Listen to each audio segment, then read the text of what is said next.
राधा कृष्ण पदां सहगण ललिता श्री विशाखान्वितांश्च। हे कृष्णा करुणा सिंधु दीनबंधु जगत्पते गोपेश गोपिका कांत राधा कांत नमोस्तुते। तप्त कांचन गौरांगी राधे वृंदावनेश्वरी वृषभानुसुते देवी प्रणमामि हरिप्रिये। वाञ्छाकल्पतरुभ्यश्च कृपा सिन्धुभ्य एव च पतितानां पावनेभ्यो वैष्णवेभ्यो नमो नमः। जय श्री कृष्ण चैतन्य प्रभु नित्यानंद श्री अद्वैत गदाधर श्रीवासादि गौरभक्तवृंद। हरे कृष्णा कृष्णा कृष्णा हरे हरे हरे राम राम राम हरे हरे। हरे कृष्णा। आप सबका स्वागत है आज के श्रीमद् भागवतम क्लास में। हम लोग अभी श्रीमद् भागवतम के वो प्रसंग पर है जहाँ पर भगवान अभी अभी अपने बाल्य लीला को छोड़कर अपनी कुमार अवस्था को प्राप्त किए हैं, या फिर हम कह सकते हैं कि पौगंड अवस्था। बाल्य लीला त्याग करके अभी वो कुमार लीला कर रहे हैं। तो पिछले हफ्ते हमने देखा कि ब्रह्मा जी ने भगवान श्री कृष्ण की परीक्षा लेने के लिए उनके मित्र तथा बछड़ों को अगवा कर लिया था, और भगवान की माया शक्ति के कारण स्वयं ब्रह्मा जी मोहित हो गए थे। और फिर ब्रह्मा जी ने बहुत सुंदर तरीके से भगवान की स्तुति की, प्रार्थना की और क्षमा भी मांगी। ये प्रसंग होने के पश्चात तब तक भगवान श्री कृष्ण जो है वो 6 वर्ष के आयु के हो चुके थे। 6वें वर्ष में जब भगवान उनका 6th बर्थडे मनाने वाले थे, तो उन्होंने अपने पिता से, नंद महाराज से याचना की कि अभी हम छोटे बच्चे नहीं रहे, अभी हम बड़े हो गए हैं, तो बड़े होने के नाते हमें अभी बड़े गैया चराने का अवसर मिलना चाहिए। ये बात सुनकर फिर से नंद महाराज को बात पसंद नहीं आई, क्योंकि कृष्ण छोटे से बालक थे, अभी भी 6 वर्ष के हुए तो क्या हुआ, बच्चे तो बच्चे ही होते हैं। और उनको बहुत बड़ी इतनी बड़े बड़े गाय तथा बैल को संभालना ये बहुत बड़ी बात हो जाती है उनके। लेकिन फिर भी भगवान कृष्ण के हट को देखते हुए और अन्य सभी वरिष्ठ गोपों की विनती सुनकर उन्होंने भगवान कृष्ण को परमिशन दे दी। माता यशोदा ने भी ये सोच के परमिशन दे दी कि अगर कृष्ण के सारे जो मित्र हैं वो अगर गैयों को लेके जाएंगे तो हम अकेले कृष्ण को कैसे संभाल सकते घर के अंदर। तो उन्होंने भी कृष्ण को गैया चराने की अनुमति दे दी। तो फिर बहुत सुंदर एक मुहूर्त आयोजित किया गया, जिसे हम गोपाष्टमी के नाम से जानते हैं। भगवान श्री कृष्ण गोपाष्टमी के वक्त 6 साल के थे, और गोपाष्टमी कार्तिक महीने में आती है। हमारे मंदिर में भी इसी गोपाष्टमी के दौरान भगवान का बहुत सुंदर श्रृंगार किया जाता है। उसमें राधा रानी को गोप का वेश दिखाया जाता है, गोप के वेश में। तो वो गोपाष्टमी का दिन होता है। इसी गोपाष्टमी के दिन या अवसर पर, या ऐसा कहेंगे कि हम कार्तिक मास के अष्टमी के दिन सुंदर मुहूर्त देखकर ब्राह्मणों ने श्री कृष्ण के हाथ में कई सारे गैयों को प्रदान किया। ठीक है, इधर का नहीं, बाहर का। तो गोपाष्टमी के दौरान तब से भगवान श्री कृष्ण गैयों को, बैलों को तथा उनके छोटे छोटे और भी जो बड़े हुए बछड़े हैं, बड़े बछड़े, उनको भी साथ में लेकर जाने लगे। तो ऐसा वर्णन आया कि भगवान श्री कृष्ण केवल गैयों बछड़ों को नहीं चराते थे, बल्कि सांड को भी, भैंसों को भी, बकरियों को भी, भेड़ों को भी चराया करते थे। तो हमें लगता है कि भगवान श्री कृष्ण केवल गायों के चरवाह थे, ग्वाले थे, लेकिन ऐसा नहीं है। ये पशुधन जो होता था, ये पशुधन पूरा भगवान श्री कृष्ण संभाला करते थे। उसमें भैंसे भी हुआ करते थे। तो कोई पूछ सकता है कि भगवान श्री कृष्ण भैंसों को भी चराने लेके आए थे? हाँ, वर्णन तो आया है कि भगवान श्री कृष्ण भैंसों को, बकरियों को भी चराने ले जाते थे। तो हमेशा की तरह भगवान श्री कृष्ण बच्चों गैयों को लेकर जाते थे। उनका दैनंदिन कार्यक्रम यही रहता था कि गैयों को दूर तक जंगल में लेके जाना, और फिर दोपहर का समय होते होते सब लोग अपनी अपनी पोटली निकालते और लंच के लिए एक साथ बैठ जाना। फिर अलग अलग प्रकार की मस्तियाँ, खेलकूद, एक दूसरे की पोटलियाँ छीनना वगैरह वगैरह, ये सब कार्य हुआ करता था। इसी प्रसंग के दौरान जब भगवान श्री कृष्ण ये सब कार्य किया करते थे, तो सभी मित्रों ने मिलकर इच्छा की कि अभी हम बड़े हो गए और बड़े होने के नाते हम बड़े बच्चों की तरह हमें बर्ताव करना चाहिए। तो हम बहुत दूर तक जंगल में जाना चाहिए, क्योंकि अभी तक हमने जंगल के ज़्यादा दूर तक नहीं गए, हम केवल गांव के आसपास ही घुमा करते थे। तो जंगल में और क्या क्या है, कौन से अलग प्रकार के पेड़ हैं, फल है, वो हमें देखना चाहिए। तो दूसरा बच्चा कहता है नहीं, इतना दूर जाएंगे तो वहाँ पे शेर आ जाएगा, अगर शेर हमको पकड़ लेगा तो कहते हैं तुम डरपोक हो, तुम शेर से क्यों डरते हो? कृष्ण है, बलराम है, तो वो होने के समय किसी से डरने की आवश्यकता नहीं। और ऐसा कहेंगे सब लोग कृष्ण बलराम के नाम पर बहुत दूर तक जाने की योजना बनाते हैं, लेकिन फिर भी कृष्ण बलराम कहते हैं कि ज़्यादा दूर जाना नहीं चाहिए, हमें जल्दी जल्दी शाम को वापस घर भी लौटना है। तो शाम को वो सब लोग वापस घर पे लौटा करते थे। तो इस प्रकार का दैनंदिन कार्यक्रम चलते रहता था उनका। एक बार की बात है, ये समय पर भगवान श्री कृष्ण जब एक दिन जा रहे थे, तो वर्णन आया है, वृंदावन में रहते हुए जब राम तथा कृष्ण ने पौगड़ का अवस्था प्राप्त कर ली, तो ग्वालों ने उन्हें गौवे चराने की कार्य की अनुमति प्रदान कर दी। इस तरह अपने मित्रों के साथ इन दोनों बालकों ने वृंदावन को अपने चरण कमलों के चिन्हों से अत्यंत पावन बना दिया।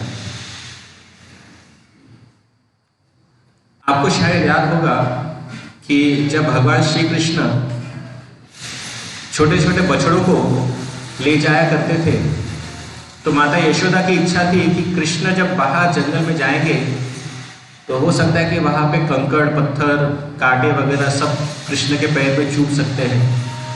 तो इसलिए माता यशोदा ने सोचा कि कृष्ण को चप्पल पहनाया जाए, जूते पहनाए जाए। लेकिन कृष्ण ने कहा कि नहीं, अगर मुझे जूते पहनाओगे तो मेरे बछड़ों को भी कंकड़ पत्थर चुभेंगे, कांटे चुभेंगे। तो ये सोच के कृष्ण कहते हैं कि अगर आपको मुझे जूते पहनवाना है तो आपको मेरे सारे बछड़ों को भी जूते पहनाने होंगे।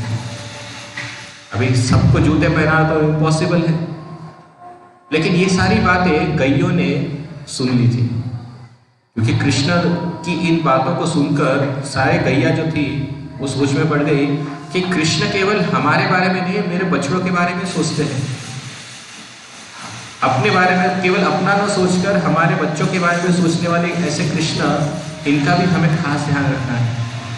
तो इसलिए जो सारी जो गैया हुआ करती थी, जब ये गैया जंगल में चरने जाया करती थी, तो वे ये सोचते थे कि शायद कृष्ण अगर यहाँ से गुजरे तो यहाँ पर जितने भी पत्थर है ये कृष्ण के पैर को चूप सकते हैं।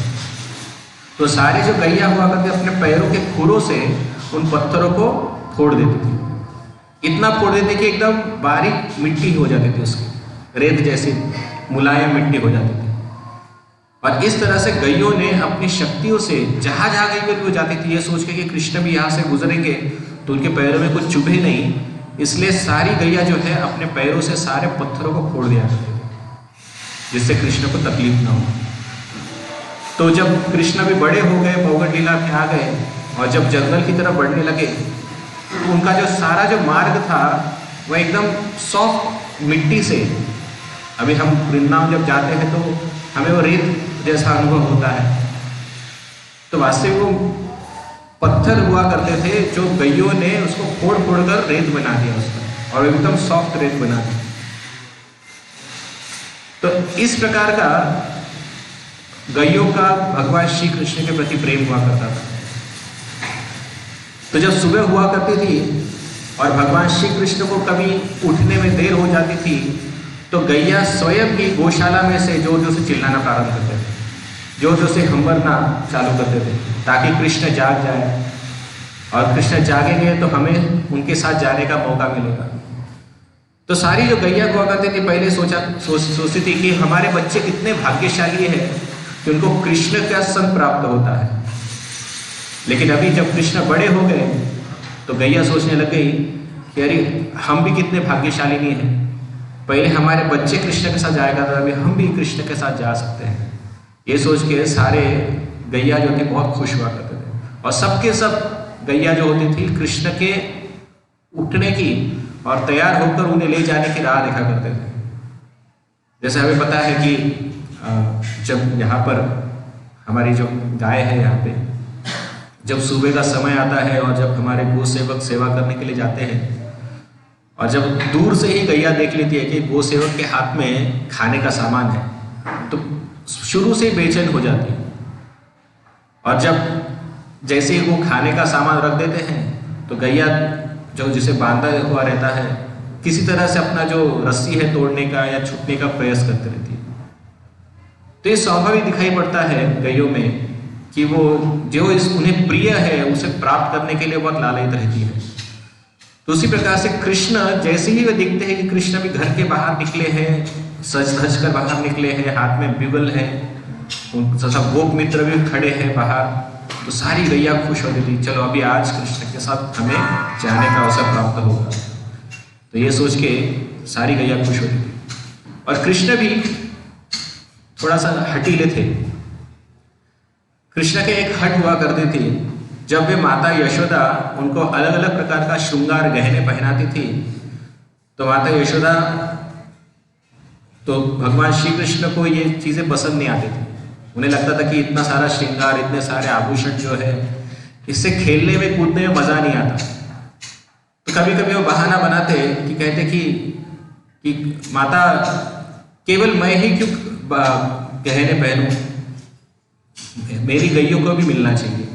तो फिर बताते थे कि मेरी ये जो प्रिय हंसी है, ये जो मेरी प्रिय जो क्या सुरभि नाम की गाय है, अलग अलग प्रकार के गैयों के नाम हुआ करते थे, तो इनको भी आप गहने पहनाया करो। तो कृष्ण के कहने पर या कृष्ण की इच्छा पूरी हो इसलिए माता यशोदा ने अपने बहुत सारे गैयों के सर पर तथा गले में अलग अलग सोने के आभूषण पहना के रखते थे, और खास तौर पर सींगों के ऊपर सींगों को सोने से मढ़ दिया करते थे और उसमें एक घंटी लगा दिया करते थे, ताकि जब गैया चले तो सींगों के हिलने से घंटियां भी हिलती थी। तो गैयों को ये बहुत चीजें बहुत पसंद आती है, गले में घंटी बांधना या सर पे डेकोरेशन करना, तो एक गैयों को बहुत पसंद आती है ये सारी चीजें। तो ऐसा करके जब सारी गैया भी सज धज के तैयार हो जाती थी, मतलब उनको तैयार करने वाले ग्वाले बच्चे हुआ करते थे, तो वे भी कृष्ण के समान ही सुंदर लगा करते थे। इस फोटो में भी दिखाया है कि गैया जो हुआ करती थी वो केवल श्रृंगार गहनों से नहीं करती थी, बल्कि कृष्ण जैसे गले में फूलों की माला भी पहना करती थी। तो कृष्ण भगवान स्वयं अपने हाथों से गैयों को फूलों की माला पहना दी, क्योंकि मैया यशोदा ने कृष्ण के लिए फूलों की माला पहनाई थी, तो कृष्ण भी अपने गैयों के लिए फूलों की माला पहनाते। तो इस प्रकार की गैया भी सज धज के जाया करते थे। तो जब कृष्ण बलराम आगे जाते तो उनका पीछा पीछा सारी गैया हुआ करते थे। तो ये सारा प्रसंग सारे ग्वाल बच्चे भी करते थे, कृष्ण जैसा करते थे वैसे सारे बच्चे भी किया करते थे। इस तरह अपनी लीलाओं का आनंद उठाने की इच्छा से अपने वंशी बजाते हुए और अपने गुणगान कर रहे ग्वाल बालों से घिरे हुए तथा बलदेव के साथ जाते हुए माधव ने गौओं को अपने आगे कर लिया और वृंदावन के जंगल में प्रवेश किया, जो फूलों से लदा था और पशुओं के स्वास्थ्यप्रद चारे से भरा पड़ा। शुरू में भगवान श्री कृष्ण बलराम जो है वो सभी गैया को लीड करते थे, मतलब वो आगे रहते थे, गैया बाकी के सब गाय तथा बैल पीछे रहा करते थे। और जैसे ही जंगल नजदीक आता फिर कृष्ण सभी गैयों को आगे भेज देते थे और स्वयं पीछे रहते थे ताकि कोई पीछे छूट ना जाए और सबको आगे भेज देते थे। तो इस प्रकार से वो पीछे रहकर सभी जब गैया चरने में व्यस्त होती दिखाई पड़ती तो अपने बाकी सभी मित्रों को इकट्ठा करते और खेल कूद में भाग लेते थे। तो एक बार ऐसे ही वे बहुत डीप जंगल में चले जाते हैं और जंगल में जाने के बाद वो देखते हैं कि वृंदावन की जो सुंदरता है उसको जब निहारते हैं तो उनको बहुत प्रसन्नता होती है। वे वृंदावन को इतने नजदीक से, मतलब अभी वो पौगंड लीला में थे, 6 साल की आयु में थे, तो अभी वृंदावन के जंगलों में बहुत दूर तक जाने को उनका चांस मिला था। तो वृंदावन की सुंदरता देखकर उनको बहुत प्रसन्नता हो रही थी। तो जब वे वृंदावन में अंदर गए तो बलराम जी उनके साथ में थे। तो बलराम जी को साथ में लेकर वे बलराम जी की स्तुति करने लगते हैं। अभी यहाँ पर जो स्तुति की जा रही है वो बलराम और कृष्ण दोनों साथ में ही है। यहाँ पर यहाँ पे भगवान श्री कृष्ण बलराम को स्वयं भगवान के रूप में उनकी स्तुति करते हैं। वे कहते हैं, आदि परमेश्वर ने देखा कि शानदार वृक्ष अपनी सुंदर लाल लाल कलियों तथा फलों और फूलों के भार से लदकर अपनी शाखाओं के सिरों से उनके चरणों का स्पर्श करने के लिए झुक रहे। तब मंद हास करते हुए वे अपने बड़े भाई से बोले, हे देवश्रेष्ठ, देखो ना, ये वृक्ष जो अमर देवता द्वारा पूज्य है आपके चरण कमलों पर किस तरह अपना सिर झुका रहे हैं। ये वृक्ष उस गहन अज्ञान को दूर करने के लिए आपको अपने फल तथा फूल अर्पित कर रहे हैं, जिसके कारण उन्हें वृक्षों का जन्म धारण करना पड़ा है।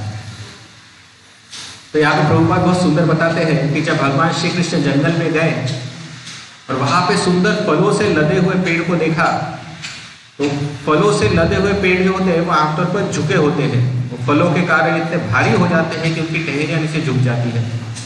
तो उसको देखकर श्री कृष्ण बलराम जी से कहते हैं कि देखो, आप यहाँ पर आए हैं और आपके स्वागत में ये सारे के सारे जो वृक्ष हैं आपके स्वागत में झुके हुए हैं और आपको कुछ भेंट वस्तु प्रदान कर रहे थे, इसलिए उनके पास जो सर्वोत्तम भेंट पदार्थ है वो है उनके फल। तो वो आपको उनके फल प्रदान करके आपकी कृपा प्राप्त करना चाहते हैं। अभी क्यों कृपा प्राप्त करना चाहते हैं? भगवान श्री कृष्ण कहते हैं कि पूर्व कर्म के कारण जो उनको ये वृक्ष योनि प्राप्ति हुई है, इस योनि की प्राप्ति से उनको छुटकारा प्राप्त करना था, इसलिए वो आपकी स्तुति करना चाहते हैं।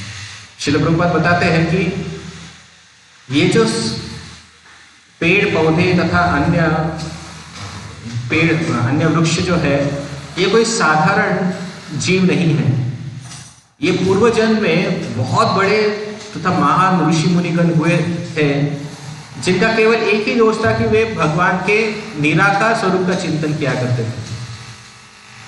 और निराकार स्वरूप का चिंतन करने के दोष के कारण भगवान ने उन्हें इस वृंदावन में पेड़ बनने का सुअवसर प्रदान किया, जिससे वे भगवान के स्वरूप को देख सके और उस स्वरूप की तरफ आकर्षित होकर वे अपना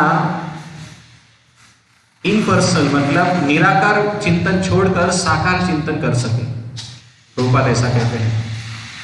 तो पूर्व जन्म में ये बड़े योगी हुआ करते थे और इन योगियों को जो पूरी तरह से शुद्ध नहीं थे उनको सुअवसर प्रदान किया गया है इस जन्म में, ताकि वे भगवान का साक्षात दर्शन कर सके। फिर आगे कहते हैं, हे आदि पुरुष, ये श्री कृष्ण बलराम जी से कह रहे हैं, ये भौरे अवश्य ही महान मुनि तथा आपके परम सिद्ध भक्त होंगे, क्योंकि यह मार्ग में आपका अनुसरण करते हुए आपकी पूजा कर रहे हैं और आपके यश का कीर्तन कर रहे हैं, जो संपूर्ण जगत के लिए स्वयं तीर्थस्थल है।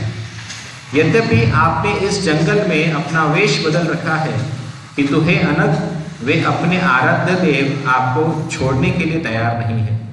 तो जब कृष्ण और बलराम रास्ते से चल रहे थे तो उनके गले में जो सुगंधित मालाएं हैं, उस मालाओं की सुगंध से प्रभावित होकर बहुत सारे भंवरे जो हैं उनके आसपास मंडरा रहे थे।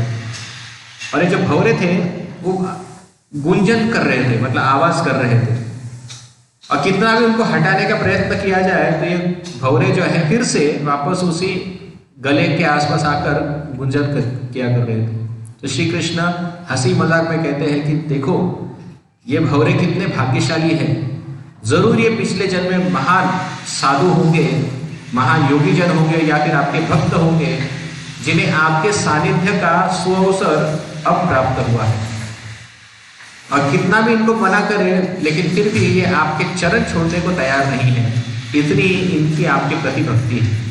तो इस प्रकार से हास परिहास करते हुए बलराम जी के साथ बातें कर रहे थे। फिर आगे में कहते हैं, हे आराध्य ईश्वर, ये मोर प्रसन्नता के मारे आपके समक्ष नाच रहे हैं। हिरनिया अपनी स्नेहल चितवनों से आपको प्रसन्न कर रही है। ये कोयल आपका सम्मान वैदिक स्तुतियों द्वारा कर रही है। जंगल के ये सारे निवासी परम भाग्यशाली हैं और आपके प्रति इनका बर्ताव किसी महात्मा द्वारा अपने घर में आए अन्य महात्मा के स्वागत के अनुरूप है। तो यहाँ पर कितना सुंदर कृष्ण कहते हैं। अभी कृष्ण बलराम चल रहे हैं, लेकिन चलते चलते आसपास बहुत सारी घटनाएं हो रही थी। एक जगह पर उन्होंने देखा कि मोर आनंद के मारे नाच रहा है। तो उस मोर को देख के वो कृष्ण बलराम जी से कहते कि देखो ये मोर आपका कितना महान भक्त है, आपके स्वागत के लिए इसने अपने मोर पंख पसरा के रखकर आपका स्वागत कर रहे हैं, आनंद के मारे झूम रहा है ये मोर। फिर कहते हैं कि ये देखो ये हिरन, ये आपके आसपास इसलिए घूम रही है ताकि आपकी कृपा दृष्टि उसको प्राप्त हो सके, इसलिए आपके पीछे घूम रही है। फिर जब वे कोयल का आवाज सुनते हैं तो कोयल का आवाज सुनने के बाद वे कहते हैं कि देखो ये कोयल जो है वो आपके स्वागत में वेद मंत्र का पठन कर रही है। तो इस प्रकार से वे बलराम जी की सुंदर तरह से स्तुति करते हैं और इस प्रकार से श्री कृष्ण बलराम जी का इतना गुणगान करते हैं कि श्री बलराम जी कहते हैं बस बस काफी हो गया, अभी हम खेलते हैं। तो खेलने के प्रारंभ करने का जो समय आता था तो बच्चे जब आपस में खेलते थे, खेला करते थे, वो क्या करते थे, एक पेड़ के ऊपर अपनी पोटलियां टांग देते थे। जैसे हम सब जानते हैं कि जब कभी हम स्कूल जाते थे घर से, नहीं सॉरी, स्कूल से जब घर लौटा करते थे तो हमारा बैग हुआ करता था और डायरेक्टली हम लोग कभी घर पे नहीं आते थे। स्कूल से डायरेक्टली बाजू में खेल का मैदान होता था तो वहीं पे बैठ जाते थे। तो बैग जो होती थी वो हम पेड़ पे टांग दिया करते थे और फिर खेला करते थे। तो इस प्रकार से बच्चे भी अपने हाथ में जो पोटलियां है वो पोटलियां उनको खेलने में बाधा पड़ रही थी तो वो पेड़ पे टांग देते थे। तो पेड़ पे इतनी सारी पोटलियां हो जाती थी कि कभी कभी ऐसा लगता था कि ये पोटलियां एक दूसरे के साथ मिक्स हो गई। तो फिर जब पोटली लेने की बारी आती थी तो एक ग्वाला चुपचाप अपने मित्र की पोटली चोर लेता था और जब वो ग्वाला वापस आता था, बच्चा आता था अपनी पोटली देखने के लिए, देखता था कि मेरी पोटली नहीं मिल रही है, तो किधर गई। तो सारे बच्चे चुप चुप के हंसते थे। उसे पता चलता कि इन ग्रुप के बच्चों ने चोरी है मेरी पोटली, तो वो उनके पीछे दौड़ने पड़ता था। तो जब वो उनके पीछे दौड़ता था तो सारे बच्चे फिर आगे दौड़ने चालू कर देते। फिर जैसे जिसके हाथ में उसकी पोटली हुआ करती है उसको पकड़ने जाता तो वो उसकी पोटली फेंक कर दूसरे को दे देता, फिर उसके पास भागता। इसलिए इस प्रकार से अलग अलग जगह पर भागना प्रारंभ करता है। इस फोटो में हम देखते हैं कि भगवान श्री कृष्ण ने पोटली चुराई है और वो जो मधुमंगल है वो कृष्ण के पीछे अपनी पोटली लेने के लिए भागा है। कृष्ण के हाथ में एक लड्डू है, दूसरे हाथ में पोटली है और कृष्ण वो लड्डू खाने का प्रयास कर रहे हैं, लेकिन मधुमंगल उसके पीछे भाग रहे हैं अपनी पोटली लेने के लिए। बलराम जी हंस रहे हैं और सब लोग बच्चे कह रहे हैं कि मेरी तरफ वो पोटली भेजो, मेरी तरफ भेजो, और कृष्ण फिर दूसरे की तरफ पोटली फेंकते हैं। फिर मधुमंगल उसके पीछे भागता है तो फिर वो किसी और के पास पोटली फेंक देते हैं। तो इस प्रकार का वो खेल बहुत सुंदर तरह से खेला करते हैं। और जब मधुमंगल रोने के स्तर पे आ जाता था तब सब लोग हंस कर कहते थे कि ठीक है मैं तुम्हारी पोटली दूंगा लेकिन हमें हमारा कमीशन चाहिए। तो सब लोग फिर एक पोटली में से एक एक लड्डू निकाल कर खुद ले लेते थे और जो कुछ भी बचा कुचा होता था वो मधुमंगल के हाथ में दे देते और फिर मधुमंगल फिर से जोर जोर से रोना प्रारंभ कर रहे थे। तो ऐसा है ये खेल हुआ करता था। फिर कभी कभी बच्चे खेल खेल में कोई शेर बनता था, जैसे हम लोग पकड़ा पकड़ी का खेल खेलते हैं, तो वैसे ये शेर और हिरण का खेल खेलते थे। तो कोई एक बच्चा होता था वो शेर बन जाता था और दूसरा बच्चा हिरण बन जाता था। तो शेर ने हिरण को पकड़ना होता है और ऐसे पकड़कर उसको, मतलब ऐसे करते करते सभी बच्चों को पकड़ के उसने जमा करना होता था। तो ऐसे गेम इनका खेला करते थे। एक बार जब कृष्ण ने खेल खेल में देखा कि आसपास एक मोर है, तो भगवान कृष्ण ने अपने मित्रों से मजाक करते हुए कहा, देखो ये मोर ठीक से नहीं नाचता। और ऐसा कह के भगवान श्री कृष्ण स्वयं वो मोर की तरह नाचना प्रारंभ करते और तब वे बड़े जोश से मोर के नाच की नकल करते, जिससे उनके मित्र में हंसी के फव्वारे छूटते। भगवान कृष्ण कभी कोयल की बोली की नकल उतारते तो कभी हंसों के कलरव की नकल उतारते। वृंदावन के भौरे फूलों का रस पीते और श्री कृष्ण की संगति के सहयोग से वे मदान्ध होकर अपनी आंखें बंद करके गुनगान कर अपनी तुष्टि व्यक्त करते। श्री कृष्ण इस गुनगुनाने का बड़ी ही कुशलता से अनुकरण करते थे। तो अलग अलग प्रकार के पक्षी होते थे, तो भगवान श्री कृष्ण तथा उनके बच्चे इन पक्षियों का नकल उतारते। जब कभी भौरे आते थे तो भौरे भी जब गुनगुनाते थे तो श्री कृष्ण भी ये सोचते कि मैं भी इनके साथ गुनगुनाता हूँ, तो श्री कृष्ण भी उनकी नकल उतारते। और ये नकल उतारते हुए देखकर बाकी के अन्य जो बच्चे थे वो भी फिर गुनगुनाना चालू करते। फिर एक तरह से बहुत बड़ा गुनगुनाने का प्रतियोगिता वहाँ पे चालू हो जाता। तो ये इस प्रकार के कार्य वो हर रोज किया करते थे, खेला करते थे इस प्रकार से। और जब सबका पेट भर जाता था, खा पी के हो जाता था, तो सब बच्चे यमुना नदी के किनारे आते, वहाँ पे पानी में उतरकर स्विमिंग करते, स्नान करते, पानी में खेलते और फिर गैयों बछड़ों को एक इकट्ठा करके उनको यमुना नदी में लाकर पानी पिलाते। फिर ये सब हो जाने के पश्चात दोपहर का समय होता था, तो दिन भर गैयों को चराया था, दोपहर को पेट भर के खाया था, फिर सबको सुस्ती आने लगती थी। तो गैया बछड़े बालक ग्वाल बाल सबको सुस्ताने का जब टाइम आता तो सारे बच्चे मिलकर कृष्णा से कहते, कृष्णा तुम बांसुरी बजाओ, तुम्हारी बांसुरी इतनी मधुर है कि हमको तुरंत नींद आ जाती। तो इस प्रकार से श्री कृष्ण अपने भाई बलराम के साथ बैठ जाते और कृष्ण बांसुरी बजाने लगते और सारे बच्चे आसपास बैठकर कृष्ण की बांसुरी आनंद के साथ सुनते। इतना ही नहीं, केवल बच्चे ही नहीं, सारे गैया बछड़े, क्योंकि उनका भी पेट भरा होता था, पानी पिए हुए थे और दोपहर का समय होता था, तो वे भी किसी किसी ठंडी छांव में कोने में बैठकर चरवन करते हुए वे भी कृष्ण की बांसुरी सुना करते थे और इस प्रकार से आराम किया करते थे। तो ये हमेशा का कार्य होने लगता था। कभी कभी खेलकूद करने के बाद जब बलराम जी थक जाते थे, जब उनके बड़े भाई खेलते खेलते थक कर अपना सिर किसी ग्वालपाल की गोद में रखकर लेट जाते, तो भगवान कृष्ण स्वयं बलराम के पांव दबाकर तथा अन्य सेवाएं करके उनकी थकान दूर करते। हे राजन, अन्य बालक समयोचित मनोहर गीत गाते और उनके हृदय भगवान के प्रति प्रेम से द्रवित हो उठते। तो इस प्रकार से बलराम जी खेलने के बाद जब थक जाते तो फिर बच्चे उनको अपने गोद में सर रखने को बोलते और फिर एक बच्चा गाना गाना चालू करता, दूसरा बच्चा हवा ले देता है। भगवान श्री कृष्ण कभी कभी बलराम जी के पैर दबा देते। तो ये सब बहुत ही सुंदर वातावरण हुआ करता था। इतना ही नहीं, केवल बलराम ही नहीं, जब कभी कभी श्री कृष्ण भी थक जाते थे तो उनके साथ भी ये सभी बच्चे ऐसे ही करते थे। कभी कभी भगवान कृष्ण झगड़ने से थक जाते और वृक्ष की जड़ के पास कोमल टहनियों तथा कलियों से बने हुए बिस्तर पर अपने किसी ग्वालपाल सखा की गोद को तकिया बनाकर लेट जाते। तब कुछ ग्वालपाल जो सबके सब महान आत्माएं थे उनके चरण कमल मलते और अन्य ग्वालपाल निष्पाप होने के कारण बड़ी ही कुशलता पूर्वक भगवान पर पंख चढ़ते। तो ऐसे भी भगवान श्री कृष्ण ये कार्य किया करते थे। लेकिन कभी कभी अभी हमने देखा कि भगवान कृष्ण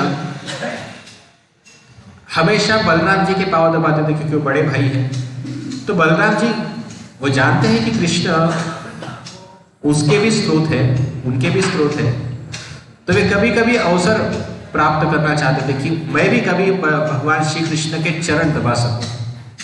लेकिन कृष्ण बड़े होते थे तो सभी ग्वाल बच्चे जब सामने होते हैं तभी वो ये सब नहीं कर पाते थे। लेकिन जब कभी सारे बच्चे जब सो जाते, आराम करने लग जाते, तो चुपके से भगवान श्री कृष्ण के पैर बलराम जी अपने हाथों में लेते और उनके पैर दबाना प्रारंभ करते। कभी कभी उनको पंखा जलाते और कृष्ण भगवान ये देखकर प्रसन्न होकर उनके साथ आदान प्रदान करते। तो इस प्रकार का दैनंदिन कार्यक्रम उनका चलता रहता, हर रोज यही करना।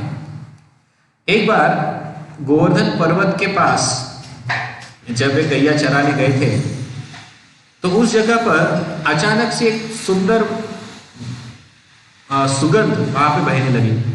वो सुंदर सुगंध तालवन से आ रहे फलों की सुगंध थी। जब बच्चों ने ये सुगंध सूंघी हवा में, तो उनको तुरंत स्मरण हुआ कि अरे नजदीक में ही तालवन का वन है, तो क्यों ना हम वहां पर जाकर वहां के ताल वृक्ष के जो फल है वो खाए।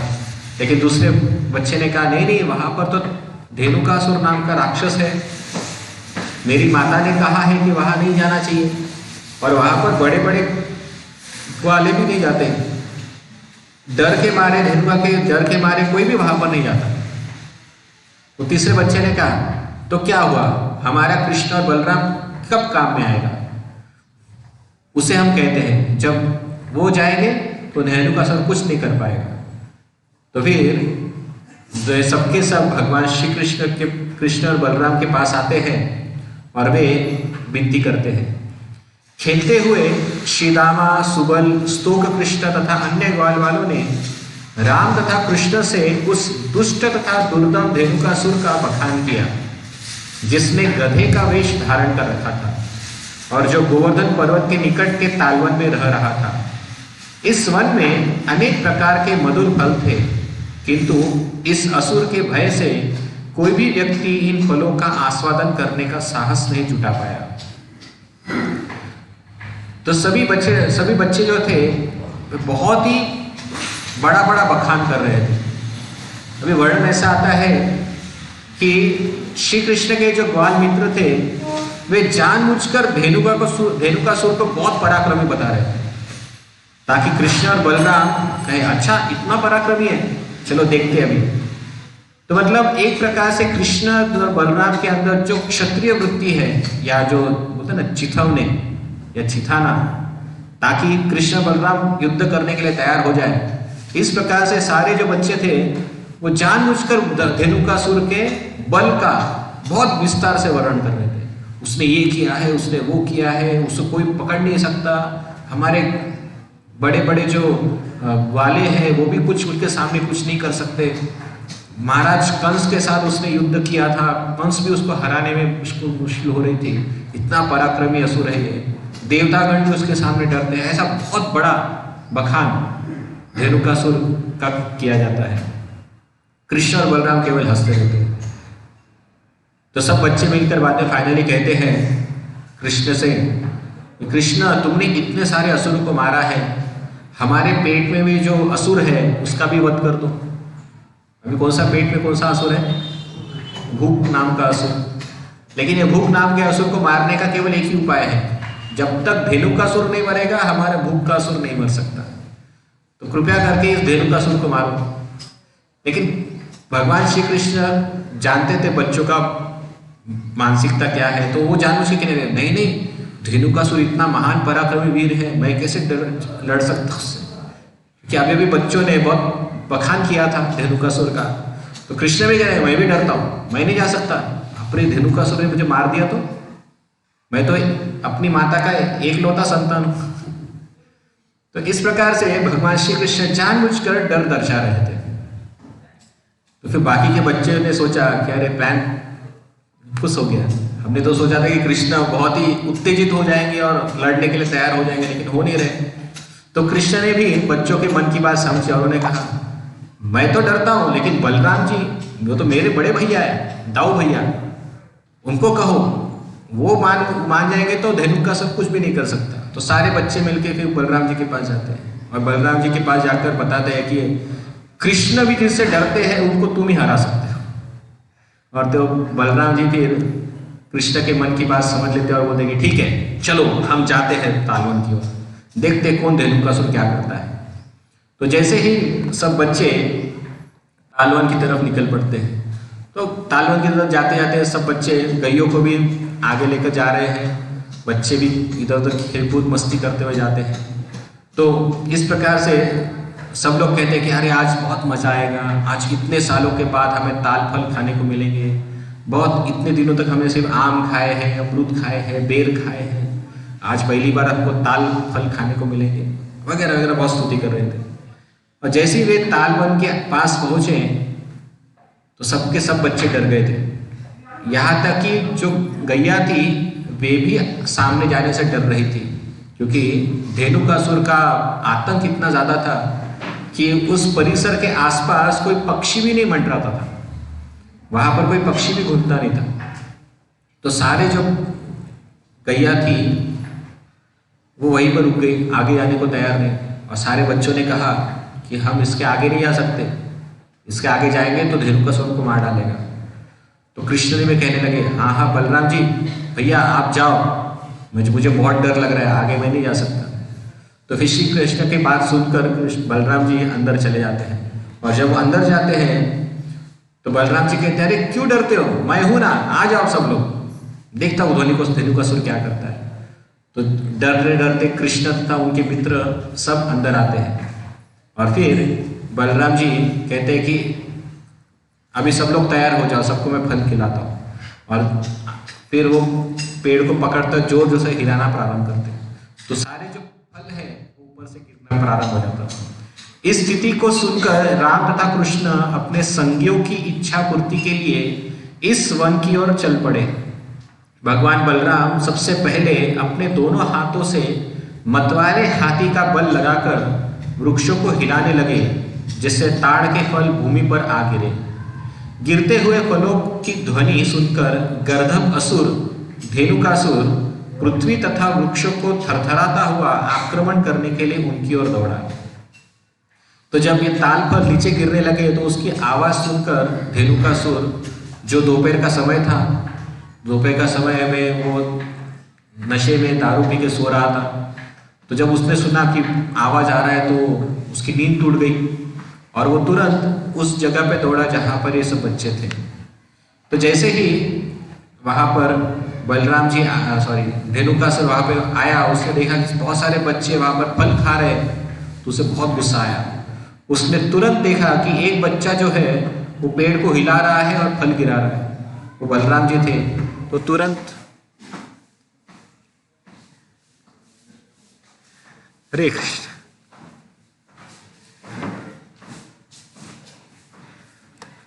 आवाज आएगा, थोड़ा सा देख लीजिएगा। तो वो तुरंत धेनुकासुर जो है वो तुरंत फिर बलराम जी के पास दौड़ते हुए जाता है और दौड़कर वहां पर वो बलराम जी के समक्ष आकर उसको डराने का प्रयत्न करता है बलराम जी को, लेकिन बलराम जी डरते नहीं है, वो वहीं पे खड़े रहते हैं। तो तुरंत ये गधा जो है अपना शरीर घुमाकर दुलत्ती बलराम जी को मारता है। तो पिछले पैर से मारने के कारण बलराम जी बहुत दूर जाके गिरते हैं। ये देखकर सभी बच्चे जो है डर के मारे वो इधर उधर भाग जाते हैं। उनको लगता है कि अरे बलराम जी को मारा, तो स्वयं डर के मारे इधर उधर भाग जाते हैं। थोड़ी देर में बलराम जी वापस आते हैं और बलराम जी को आते हुए देखकर वापस ये जो गधा है, सच में गधा है, तो बलराम जी जब वापस आया फिर से दुलत्ती मारने का प्रयत्न किया, तो बलराम जी ने उसके पैर पकड़े और जोर जोर से घुमाकर उसको पेड़ की ओर फेंक दिया। जैसे पेड़ के ऊपर फेंक दिया, उस गधे के वजन से वो पेड़ टूट गया और एक पेड़ से दूसरा पेड़ पे गिरा वो, तो दूसरा भी पेड़ टूट गया और जो उसके लाइन में जितने भी पेड़ थे सारे पेड़ एक के बाद एक करते टूटते चले गए। और जब इतने सारे पेड़ टूटे तो धेनुकासुर को बहुत गुस्सा आया। उसने तुरंत फिर उठा वो, और उठकर उसने फिर से अपने बलराम जी को अपने सींगों से उछाल दिया। बलराम जी, ऐसा वर्णन है कि बलराम जी 8 मील दूर जाके गिरे। तो जब बच्चों ने देखा कि बलराम जी को धेनुकासुर ने मारा है तो सब लोग बहुत ही क्रोधित हो जाते हैं, सारे के सारे बच्चे क्रोधित हो जाते हैं। फिर सारे बच्चे सोचते हैं कि अरे बलराम जी अकेले नहीं कर पाएंगे, हमें भी कुछ करना पड़ेगा। तो सारे बच्चों में से फिर एक बच्चा जैसे श्रीधामा, वो अपनी छड़ी लेता है और छड़ी लेकर धेनुकासुर को मारने के लिए भागता है। तो छड़ी लेकर धेनुकासुर को छड़ी लेकर मारता है तो धेनुकासुर उसके पीछे दौड़ता है, श्रीधामा के पीछे। तो श्रीधामा पीछे भागने लग जाता है। तो जब श्रीधामा आगे भागता है तो सुबल आता है। तो सुबल पीछे से पत्थर लेकर मारता है। तो जब सुबल ने पीछे से पत्थर मारा तो श्रीधामा का पीछा करना छोड़कर अभी वो सुबल का पीछा करता है। तो सुबल भी भागने लगता है। तो फिर उसके बाद क्योंकि अभी सुबल का पीछा कर रहा है तो एक लड़का जिसका नाम है स्तोक कृष्ण, उसके पास एक बहुत सुंदर कला होती है। वो रस्सी का गोल बनाकर गैयों के गले में डाल सकता है, मतलब ऐसे गोल गोल घुमाकर गैयों के गले में डालकर गैयों को कंट्रोल करना उसको आता है।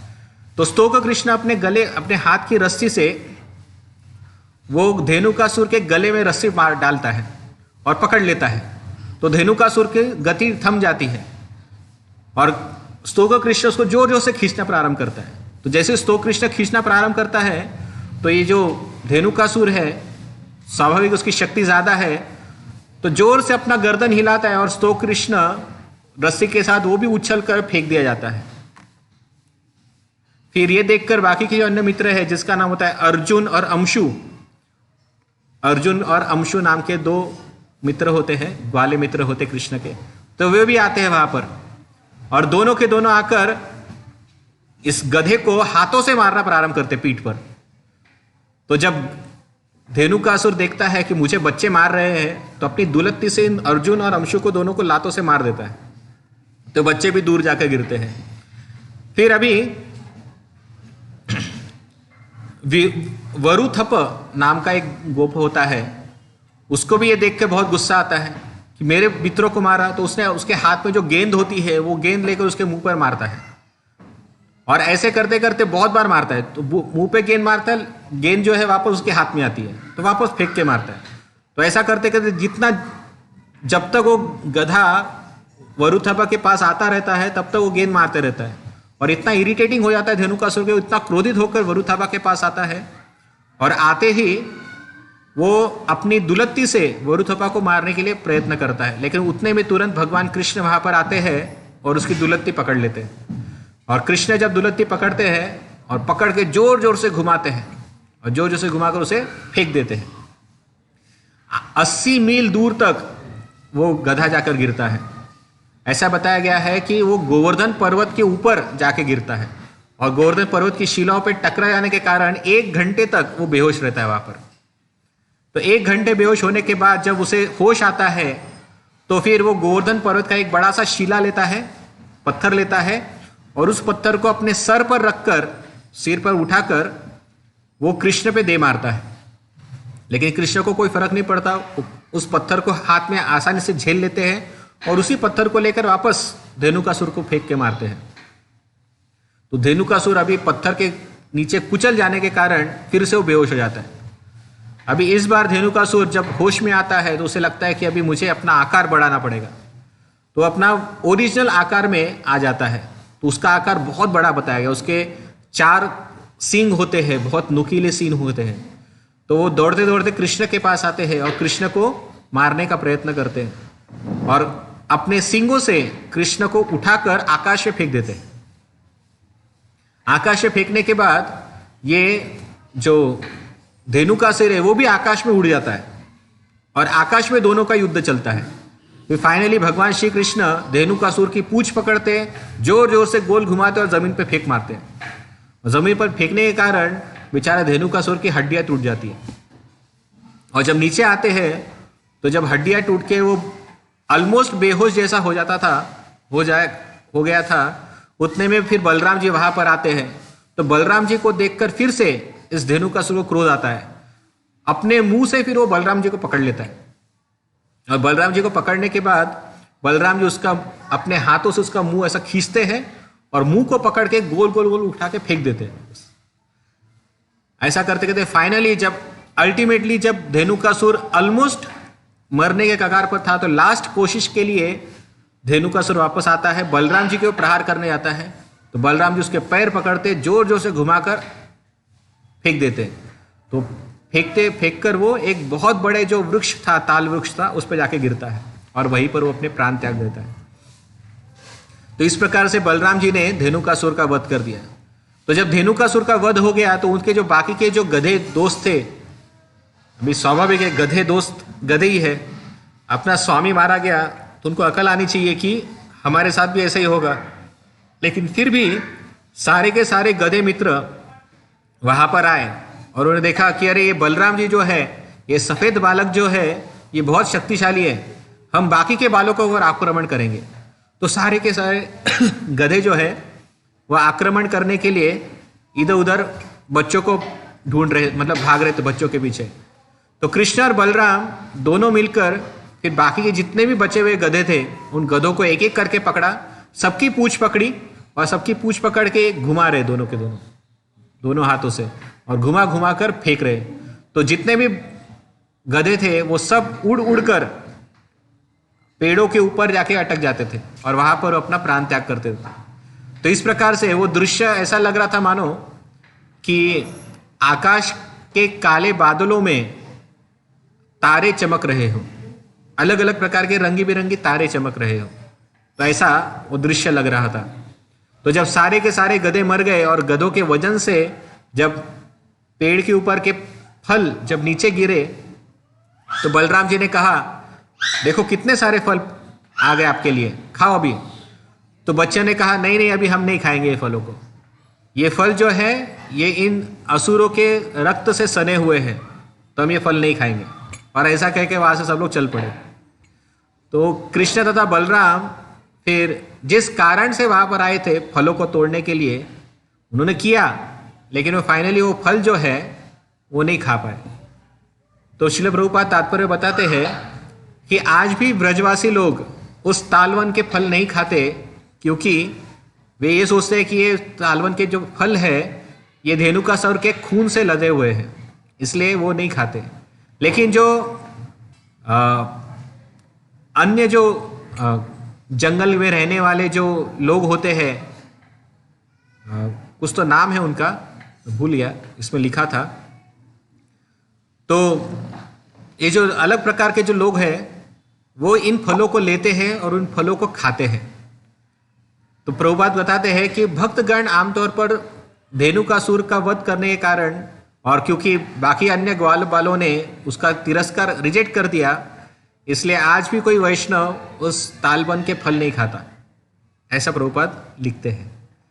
तो इस प्रकार से फिर सारा वृंदावनवासी जब उनको पता चला कि अरे धेनुकासुर का वध कर दिया गया है और ये सब कृष्ण ने किया, तो सबको बहुत आश्चर्य हुआ।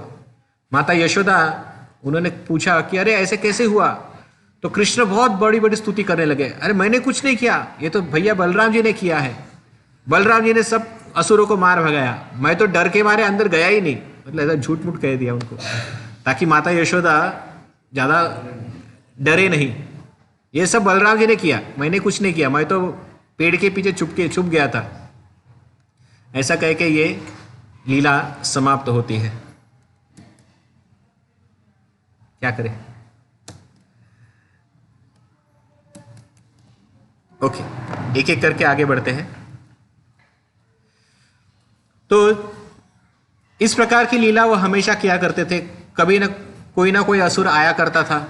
तो जब शाम के समय जब वापस लौटने का समय आता था, तो लौटते हुए सारी गैया, बछड़े तथा ग्वाल मित्र, ये सब के सब जब वापस आते थे तो दूर से ही गोधूली जो होती है वो उठने लगती थी। और जैसे ही गोधूली उठने लगती थी दूर से ही गांव की जितनी भी गोपियां थी, ये सारी गोपियां आनंदित हो उठती थी। अभी हमें समझना होगा ये जो गोपियां है, ये गोपियां कृष्ण के ही उम्र के आसपास की थी, लेकिन साथ ही साथ ऐसी भी कुछ गोपियां थी जो कृष्ण से उम्र में बड़ी थी, लेकिन फिर भी वे कृष्ण के प्रति प्रेम भाव रखती थी। तो आचार्यगण बताते हैं कि वास्तविक ऐसे कैसे हो सकता है कि कोई बड़ी गोपी जिसके स्वयं के पति हो, जिसके स्वयं की संतान भी हो, वो भगवान के प्रति प्रेम का भाव कैसे रख सकती है। तो ये एक थोड़ा सा आश्चर्यजनक विषय हम सबके लिए है, लेकिन इसको हमें सही ढंग से समझना होगा। सुखदेव गोस्वामी बताते हैं परीक्षित महाराज ने यही सवाल पूछा था कि ऐसे कैसे हो सकता है कि कृष्ण के प्रति गोपियां ऐसा प्रेम भाव रख सके। तब सुखदेव गोस्वामी बताते हैं कि हमें भगवान की इस लीला को इस मर्त्य स्वरूप में नहीं देखना है। वास्तविक हम सब जो है भगवान के ही अंश हैं। जब हम शुद्ध अवस्था में होते हैं तो हमारी नैसर्गिक आकर्षण जो है वो भगवान श्री कृष्ण ही होते हैं। नैसर्गिक आकर्षण भगवान होने के नाते जब कोई व्यक्ति स्वाभाविक तौर पर शुद्ध हो जाता है, उसके भौतिक कल्मश समाप्त हो जाते हैं, तो वो नेचुरली भगवान के प्रति प्रेम विकसित कर लेता है। और यही प्रेम गोपियों का प्रेम था। इनका प्रेम भौतिक प्रेम नहीं था। अगर भौतिक होता तो ये गलत माना जाता, लेकिन सारी जो गोपियां थी ये भगवान श्री कृष्ण पर इसलिए इतना प्रेम करती थी क्योंकि वे भक्ति की शुद्ध अवस्था में थे। ऐसी शुद्ध अवस्था में शरीर तथा भौतिकता का कोई संबंध ही नहीं रहता। ऐसा व्यक्ति पूरी तरह से आत्मा के स्तर पर होने के नाते उसका प्रत्यक्ष संबंध भगवान के साथ होता है। फिर उसके लिए चाहे शरीर मनुष्य का हो, स्त्री का हो, पुरुष का हो या प्राणी का हो, शुद्ध अवस्था में नेचुरली वो भगवान श्री कृष्ण की तरफ ही आकर्षित होगा। तो जितनी भी वृंदावन की गोपियां थी, चाहे वो बड़ी हो या छोटी हो, जितनी भी गोपियां थी वे शुद्ध अवस्था में होने के कारण नेचुरल है उनके लिए कि वह भगवान श्री कृष्ण के प्रति आकर्षित होगी, क्योंकि श्री कृष्ण ही सभी के स्रोत है। जैसे प्रभुपाद वर्णन बताते हैं, जैसे लोहा और चुंबक का उदाहरण बताते हैं। जब लोहा के ऊपर जंग चढ़ा होता है तब वो अपनी नेचुरल आकर्षणता खो बैठता है चुंबक के प्रति, लेकिन जैसे जैसे वो लोहा जो है अपना गंज साफ करते जाते हैं और अपनी शुद्ध अवस्था को वापस प्राप्त कर लेता है, तो नैसर्गिक भी वो चुंबक की तरफ आकर्षित होगा। अगर चाहे वो लोहा किसी अन्य रूप में क्यों ना हो, कोई छोटा पतला डंडी हो या स्केल पट्टी जैसा हो या बड़ा बॉल जैसा हो, लोहे का रूप कोई भी क्यों ना हो, वो चुंबक की तरफ आकर्षित होने ही वाला है। तो कोई ये नहीं कह सकता कि अरे ये लोहा ऐसे कैसे आकर्षित हो गया। लोहा नेचुरली आकर्षित होता है चुंबक की तरफ। उसी प्रकार से जो भक्त अपने संविधानिक स्थिति में पहुंच जाता है, नेचुरली उसे भगवान की तरफ आकर्षण हो बैठता है। तो गोपियों का जो आकर्षण है कृष्ण के प्रति, उसे हमें भौतिक दृष्टिकोण से नहीं देखना है। अगर हम उसे भौतिक दृष्टिकोण से देखेंगे तो कहेंगे अरे जो स्त्रियां हैं, ये स्त्रियां कैसे कैसे कृष्ण के प्रति आकर्षित हो सकती है। लेकिन हम ये गलत समझ रहे कि वो स्त्रियां के शरीर में होकर वास्तविक गोपियां है या जीव है या भगवान की अंतरंगा शक्ति है। ये अंतरंगा शक्ति ही कृष्ण के प्रति आकर्षित हो रही है, ये स्त्रियां आकर्षित नहीं हो रही है। ये हमें समझना होगा।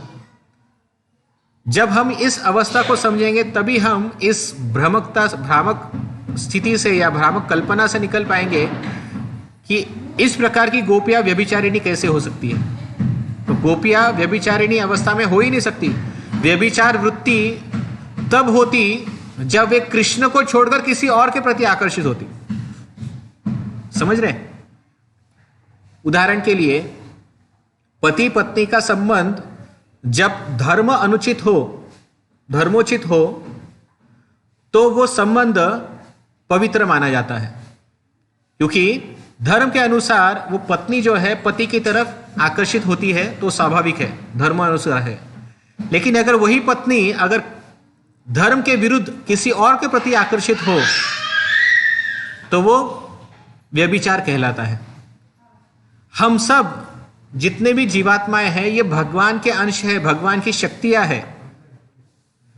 हमारा वास्तविक आकर्षण भगवान के प्रति होना सॉरी हमारा वास्तविक आकर्षण भगवान के प्रति होना चाहिए। लेकिन क्योंकि हम इस भौतिक अवस्था में फंसे हुए, इसलिए हम लोग भगवान की तरफ आकर्षित ना होकर अन्य जगह पर आकर्षित हो रहे हैं। इसलिए हमारी प्रवृत्ति ही व्यभिचारी वृत्ति है। लेकिन यदि कोई व्यक्ति भगवान कृष्ण के प्रति आकर्षित हो तो वो व्यभिचारी वृत्ति नहीं कहलाती। फिर समझ रहे बात को? आप अपने आप को स्त्री, पुरुष, पशु, प्राणी इत्यादि विचारों में समझना छोड़ दो, क्योंकि हम शरीर न होकर आत्मा है। क्या है? आत्मा है। आत्मा होने के नाते हमारा संवैधानिक स्थिति है भगवान श्री कृष्ण के प्रति प्रेम करना। यदि जब हम वो प्रेम त्याग कर किसी अन्य के प्रति प्रेम दिखाते हैं तो उसे व्यभिचारी वृत्ति कहा जाता है। समझ रहे हैं? तो जब गोपियां, जब कृष्ण भगवान वन से वापस घर पे आया करते थे और जब गोपियां जो होती थी ये कृष्ण को राह में ताकते रहती थी, देखते रहती थी, राह देखा करती थी, तो ये व्यभिचारी वृत्ति नहीं है गोपियों का। ये वास्तविक वो संवैधानिक स्थिति है कृष्ण के प्रति आकर्षण। तो व्यभिचारी कब कहा जाता है? जब वो कृष्ण को छोड़कर किसी और की तरफ देखती। तो हमें यह समझना होगा, इस अवस्था को जब तक हम प्राप्त नहीं करेंगे तब तक हमारी वृत्ति भी व्यभिचारी वृत्ति समझी जाएंगी। प्रभु जी ते बटन तिकडे पहा, ते लाईट लागलाय का त्याला आधी? हा लागले. एक इकडे या ना रिमोट पाठीमागे. गुरु की आत्मा का कोई मतलब जेंडर नहीं होता, उसका रंग रूप नहीं है. हे बटन बघा आणि प्लस बटन ते नका 13 वरती ठेवायचं. हाँ माता क्या बोला आपने? क्योंकि आत्मा का कोई जेंडर नहीं है, वो स्त्री या पुरुष कुछ नहीं है, रंग रूप नहीं है उसका. क्योंकि वो जब हमारे अंदर स्त्री का भाव आएगा कि मैं आत्मा हूँ, तभी ये हम स्त्री मतलब समझ सकेंगे कि कृष्ण को. अदरवाइज ये तो हमारे आत्मा से जाके शरीर का अभी हमारे ऊपर कि उसमें क्या है. हम आत्मा तो है ही, लेकिन आत्मा में क्या जेंडर है, हम स्त्री हैं पुरुष हैं, तो उससे हमारा ये भाव नहीं आ पाता. यदि हम ये समझे कि हम आत्मा हैं बस, और इसमें शरीर ऊपर. चलो आपकी जानकारी के लिए मैं एक बात बता दूं, ऐसा नहीं कि आत्मा को जेंडर नहीं होता. नहीं मतलब वो जब शरीर के रूप में नहीं सुनो तो सुनिए बात सुनिए. हाँ पूछ सकते तो अभी कैसे समझा आपको. आपने शक्ति ये शब्द सुना है? शक्ति स्त्रीलिंगी शब्द है या पुल्लिंगी शब्द है? प्रकृति ये स्त्रीलिंगी है कि पुल्लिंगी है? तो आपकी जानकारी के लिए बता दूं, हम सब जितनी भी जीवात्माएं हैं हम भगवान की शक्तियां हैं. ठीक है, हम भगवान की प्रकृति है. भगवान एक पुरुष है, भगवान एकमात्र पुरुष है और हम सब उनकी शक्तियां प्रकृति है. ठीक है, प्रकृति होने के नाते हम सब स्त्री है, लेकिन इस भौतिक जगत की स्त्री नहीं, आध्यात्मिक स्तर के स्त्री रूप में है.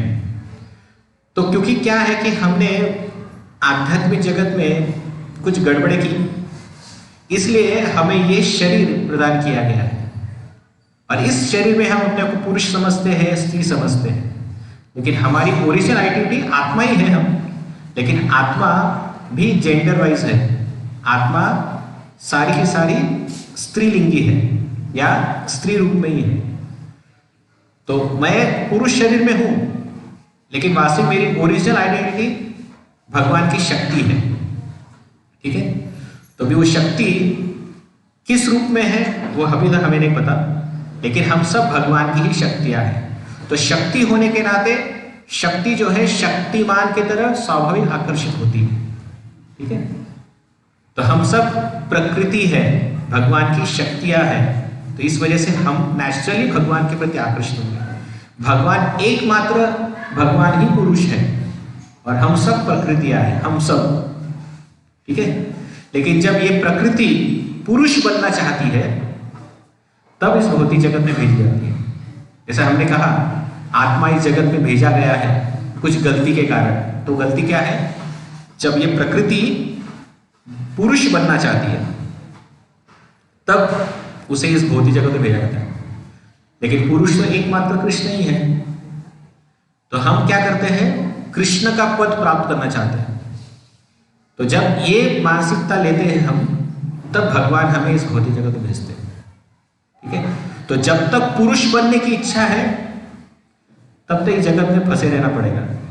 सो यू आर ऑल फॉर्चुनेट, आप सब स्त्री रूप में हैं, पुरुष बनने की इच्छा मत करना। यस यस रूप है प्रश्न। हाँ हाँ हाँ, यस थैंक यू।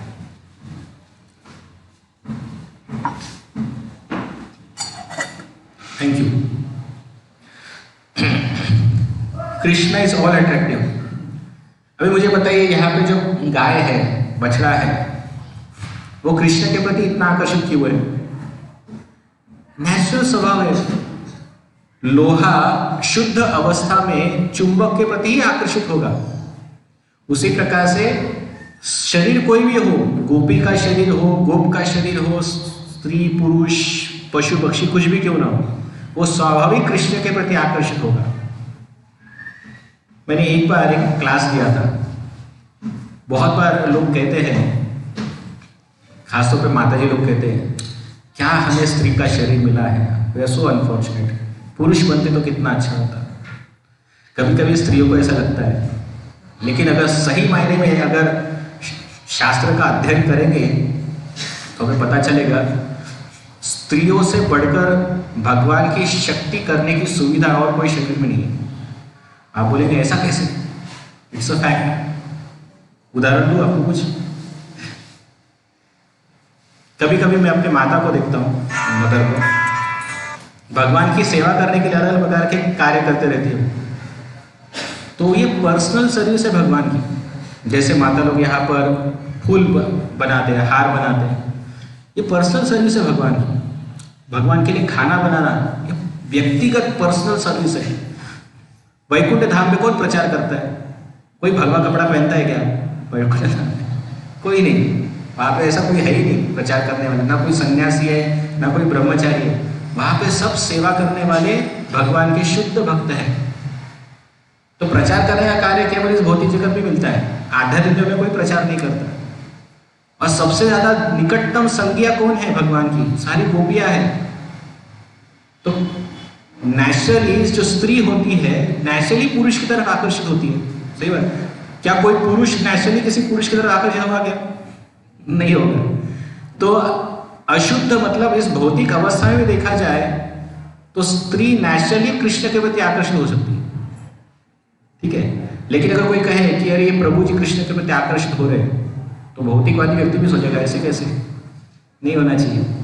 लेकिन अगर कोई स्त्री है, लड़की है, कृष्ण को अपना पति मानती है, स्वीकार करना चाहती है, कृष्ण के प्रति आकर्षण, तो वो नेचुरल आकर्षण है।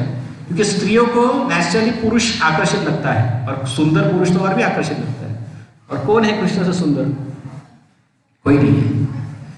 तो इसलिए और भी बहुत सारे रीजंस हैं। मैं इस आपको सामने थोड़ा उदाहरण दिया इस पर। बोलो भगवान शंकर ने हाँ गोपी बनने की कोशिश की थी। हाँ बात सही है। भगवान शिव ने भी गोपी बनने की कोशिश की थी। वंश के अंदर ये शक्ति नहीं थी, भगवान वाली शक्ति हमारा है, हमें अंश है उसका। वंश में नहीं थी, वो तो नहीं हो रही थी। किसके प्रति? कृष्ण के प्रति। अभी उदाहरण है, मैंने लोहा और चुंबक का उदाहरण दिया। चुंबक के प्रति लोहा कब आकर्षित होगा? जब उसके ऊपर का जंग निकल जाएगा। तो जब तक वो जंग भरा पड़ा है ना, तब तक ये नेचुरल आकर्षण नहीं दिखता। तो कंस के ऊपर इतना बड़ा जंग भरा है कि वो आकर्षित नहीं हो रहा था। लेकिन जो भगवान के शुद्ध भक्त होते हैं उनके ऊपर ये जंग नहीं रहता, इसलिए वो जल्दी आकर्षित हो जाते हैं। तो जो व्यक्ति, इससे हमें समझता है, जो व्यक्ति कृष्ण के प्रति आकर्षित नहीं हो रहा है, उनकी भक्ति के प्रति, समझना चाहिए कि उसके ऊपर भौतिकता का बहुत बड़ा भारी जंग भरा पड़ा है, इसलिए वो कृष्ण के प्रति आकर्षित नहीं हो रहा है। लेकिन इसके लिए एक ही उपाय है, चैतन्य महाप्रभु कहते हैं चेतो दर्पण मार्जनम। ये जो चेतना के ऊपर जो मैल भरा पड़ा है, जंग भरा पड़ा है, उसको मार्जन करना है तो हरे नाम केवल, केवल हरि का नाम, इस हरि के नाम से ही चेतना के ऊपर का जो पड़ा हुआ जो मैल है या जंग है वो निकट सकता है। हरि नाम के अलावा कोई उपाय नहीं है, ये हमें समझना होगा। तो जो व्यक्ति जितना अधिक हरि नाम लेता है, हरि नाम भगवान के नाम का कीर्तन करता है, उतने जल्दी वो कृष्ण के प्रति आकर्षण निर्माण कर सकता है, अन्यथा कोई चांस नहीं। ठीक है, ओके। तो इस प्रकार से कृष्ण और बलराम ने सभी गधों को पछाड़ दिया। फिर जब कृष्ण, बलराम तथा गोपगण सब वापस वृंदावन से घर पे आते थे, ओ यस यस, ठीक है, इसके बाद बताता हूं। गौओं के द्वारा उड़ाई गई धूल से सने श्री कृष्ण के बाल मोर पंख तथा जंगली फूलों से सज्जित किए गए थे। भगवान कृष्ण अपनी बंशी बजाते हुए मोहक दृश्य से देख रहे थे और सुंदर ढंग से हंस रहे थे तथा उनके संगी उनके यश का गान कर रहे थे। सारी गोपियां एक साथ उनसे मिलने चली आई, क्योंकि उनके नेत्र दर्शन करने के लिए अत्यंत व्यग्र थे। तो सारी की सारी गोपियां जब कृष्ण आने वाले होते थे, सारी की सारी गोपियां अपने घर के टेरेस पर, बालकनी पर या वरांडे में आकर खड़ी हो जाती थी ताकि वो कृष्ण को देख सके, क्योंकि नेचुरल प्रेम जो है वो कृष्ण के लिए ही होता है और इसलिए वो वहां पर आ सकते थे। वृंदावन की स्त्रियों ने अपने भ्रमर रूपी नेत्रों से मुकुंद के सुंदर मुख का मधुपान किया और इस तरह दिन में वियोग के समय उन्हें जो पीड़ा हुई थी उसे उन्होंने त्याग दिया। वृंदावन की तरुण स्त्रियों ने भगवान पर तिरछी चितवन डाली जो लाज, हंसी तथा विनय से पूर्ण थी तथा कृष्ण ने इस चितवन को समुचित सम्मान मानते हुए गोपग्राम में प्रवेश किया। तो अपने जितनी भी गोपियां थी जो कृष्ण को देखकर प्रेम भाव में थी, ऐसा नहीं कि सारी की सारी गोपियां, भगवान वृंदावन में अलग अलग भाव स्वीकार करने वाली गोपियां थी। हमें पता है कि भगवान के साथ प्रेम से आदान प्रदान करने के 5 अलग अलग स्तर हैं। उसमें से सबसे निचला जो स्तर है उसे शांत रस कहते हैं। उससे बढ़कर होता है दास्य रस, मतलब सेवक भावना में भगवान से आदान प्रदान करना। उससे बढ़कर है साख्य रस, मतलब भगवान को हमारा मित्र समझना, उससे अनुसार आदान प्रदान करना। तीसरा होता है, चौथा होता है वात्सल्य रस, मतलब भगवान को अपने पुत्र या अपने ऊपर निर्भर बालक के समान समझना। और 5वां होता है माधुर्य रस, जिसमें भक्त जो है भगवान को अपना प्रिय कर समझता है। तो वृंदावन में इन 5 स्तर की गोपियां थी। शांत रस मतलब ओम जय जगदीश हरे, दुख मिटे तन का, दुख सुख संपत्ति घर आवे, उसको भी भक्ति है, लेकिन उस भक्ति में भगवान की भगवत्ता, आप कितने महान हो, आप कितने ऐश्वर्यशाली हो, ऋषि मुनिगण जो होते हैं। साथ में अभी आगे हम कालिया की कथा सुनेंगे, तो उसमें जो नाग पत्नियां हैं, कालिया की पत्नियां हैं, वो भी भगवान की स्तुति करते हैं, तो वो भी शांत रस में। तो अलग अलग प्रकार की गोपियां थी जो कृष्ण को अपने से, मतलब कोई कृष्ण को महान समझती थी, कोई कृष्ण को अपना स्वामी समझती थी, कोई कृष्ण को अपना सखा मित्र के रूप में देखा करती थी, कोई वात्सल्य मतलब अपने बच्चे के रूप में देखा करती थी, कोई तो प्रेम भावना में देखा करती थी। तो यहाँ पे जो इन गोपियों का वर्णन हो रहा है, ये 5वां स्तर माधुर्य रस की गोपियों का वर्णन हो रहा है। क्योंकि अभी भगवान श्री कृष्ण 6 वर्ष के बालक है। हमको लगता है कि 6 वर्ष के बालक के प्रति ऐसा आकर्षण कैसे स्वाभाविक है, फिर भी इसलिए मैं कह रहा हूं ये कि हमें समझना होगा कि गोपियों का कृष्ण के प्रति जो आकर्षण है ये इस भौतिक स्तर का है ही नहीं। ये तो 6 बच्चे के साल के आयु के बच्चे के प्रति कौन प्रेम का भाव रखेगा? उसके प्रति तो वात्सल्य भाव या निर्माण होगा।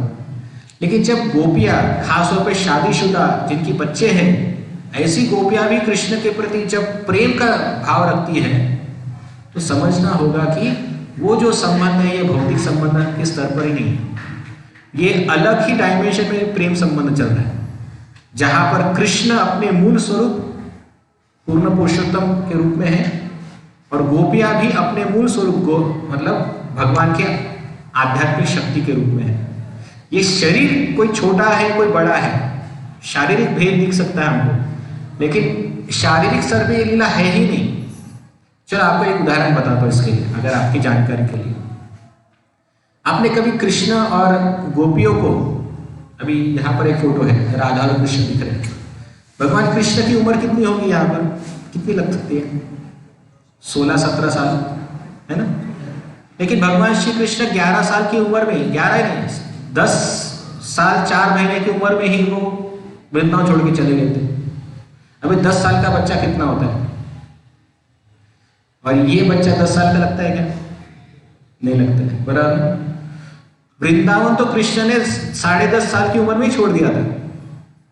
तो जब हम इस रूप में कृष्ण और राधा को देखते हैं या गोपियों को देखते हैं तो थोड़ा समझना चाहिए कि ये जो दृश्य है ये दृश्य आध्यात्मिक स्तर का दृश्य है। इसको हम हमारी भौतिक संकल्पना में न डालें, ठीक है? ये हमें समझना है, अन्यथा हम फिर कृष्ण की लीलाओं को एकदम भौतिक स्तर पे ले लेंगे और लोग अरे कृष्ण ऐसे कैसे कर सकते हैं, कृष्ण का ऐसा करना उचित नहीं है, ठीक है? कृष्ण वृंदावन छोड़कर 10 साल 4 महीने के बाद ही कृष्ण ने वृंदावन छोड़ दिया था। उसके बाद वो 125 साल के बाद ही वृंदावन गए, ठीक है? और वो भी गए कि कभी किस लिए गए? ताकि सभी ब्रजवासियों को वापस गोलोक धाम ले जाना था। तब तक वो गए नहीं, ठीक है? बीच में इंसिडेंट आते हैं, लेकिन वर्णन है ऐसा कि कृष्ण जो है वो इस रूप में थे ही नहीं वृंदावन में। लेकिन जब हम कृष्ण और गोपियों को इस रूप में देखते हैं तो पूरी तरह से आध्यात्मिक रूप है, ये भौतिक रूप है ही नहीं, ओके? तो फिर उसके बाद स्नान करने तथा मालिश से उन दोनों की ग्रामीण रास्तों में चलने से उत्पन्न थकान दूर हो गई। तो जब भगवान श्री कृष्ण गोपियों की उस सुंदर हाव भाव को देखकर जो उसे स्वीकार करते हैं, प्रेम भाव स्वीकार कर लेते हैं, तब वे वापस अपने घर पर आते हैं। और घर पर आकर वे नंद महाराज यशोदा माता से मिलते हैं। यशोदा माता उसे आलिंगन करती है कृष्ण को, और आलिंगन करके उसके चेहरे पर जो धूल उड़ी होती है वो धूल साफ करते हैं, नहलाते हैं, नए नए कपड़े वस्त्र पहनाते हैं, आभूषण से अलंकृत करते हैं।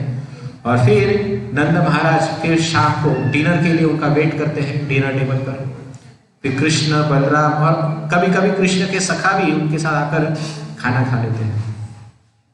और फिर पेट भरकर खाने तथा विविध प्रकार के दुलारा जाने के बाद वे दोनों भाई ब्रज में अपने अपने उत्तम बिछौनों पर लेट गए और सुखपूर्वक सो गए।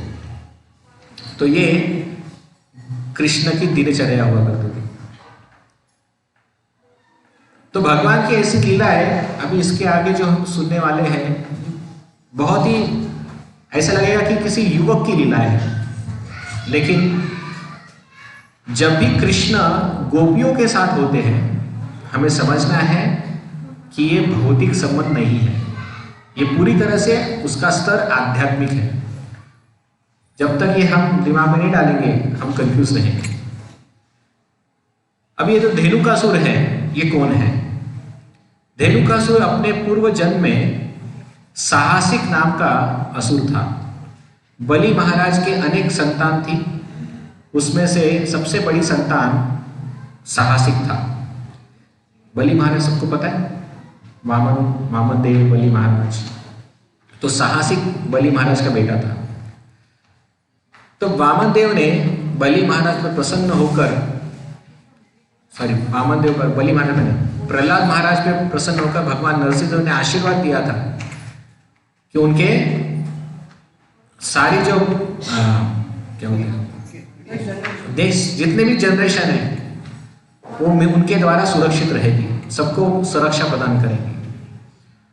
और बलि महाराज को भी सुरक्षा प्रदान की।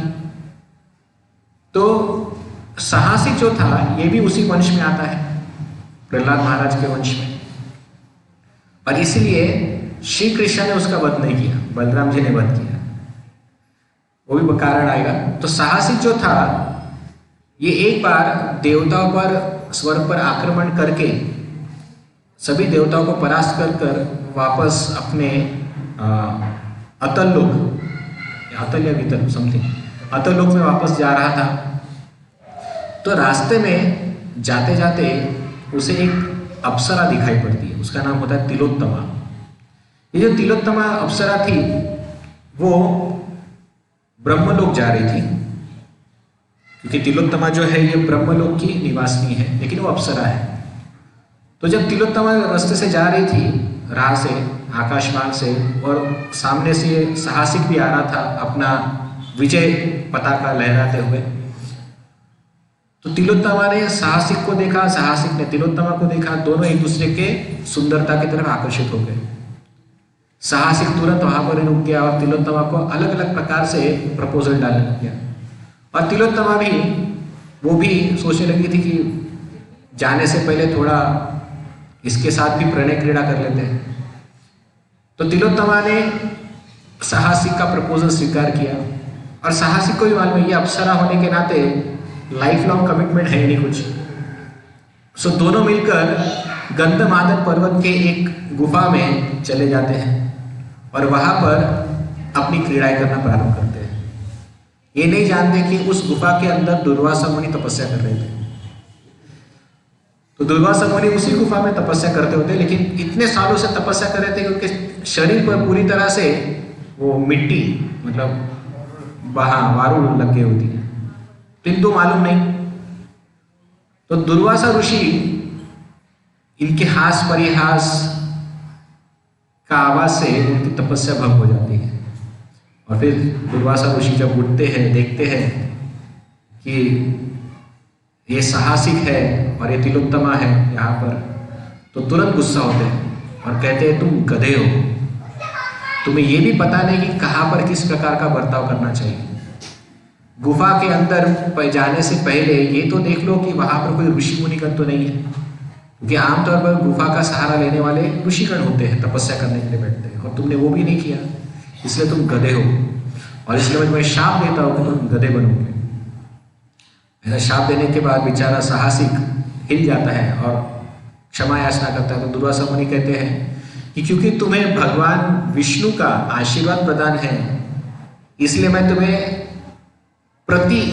मतलब एक आशीर्वाद देता हूं कि साक्षात बलराम जी तुम्हारा उद्धार करेंगे। तो इसलिए श्री कृष्ण के हाथों मृत्यु न होकर उनकी मृत्यु बलराम जी के हाथों होती है, जिससे उनका उद्धार हो गया।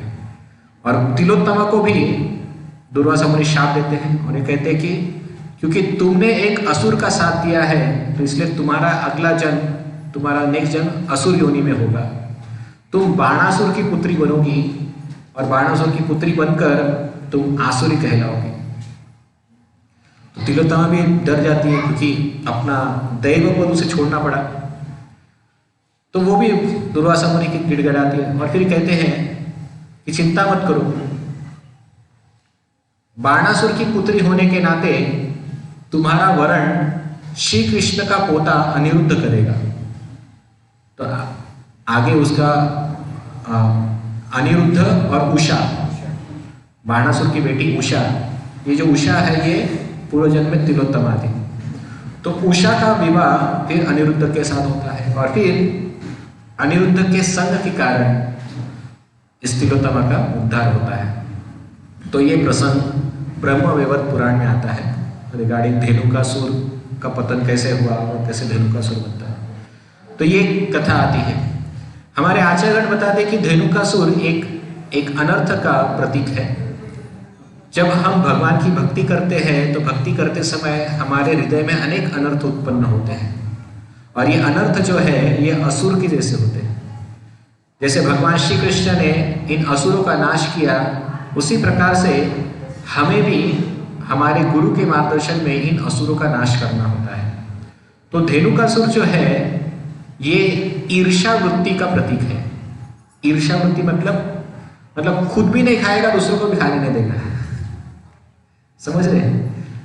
मतलब पेड़ पर इतने सारे फल लगे हुए हैं, स्वयं भी नहीं खाएगा और दूसरों को भी खाने नहीं देगा। तो कभी कभी भक्तों के अंदर भी ये ईर्ष्या वृत्ति उत्पन्न होती है, मतलब स्वयं भी प्रगति नहीं करेंगे और दूसरों को भी प्रगति नहीं करने देंगे, ऐसी प्रवृत्ति होती है।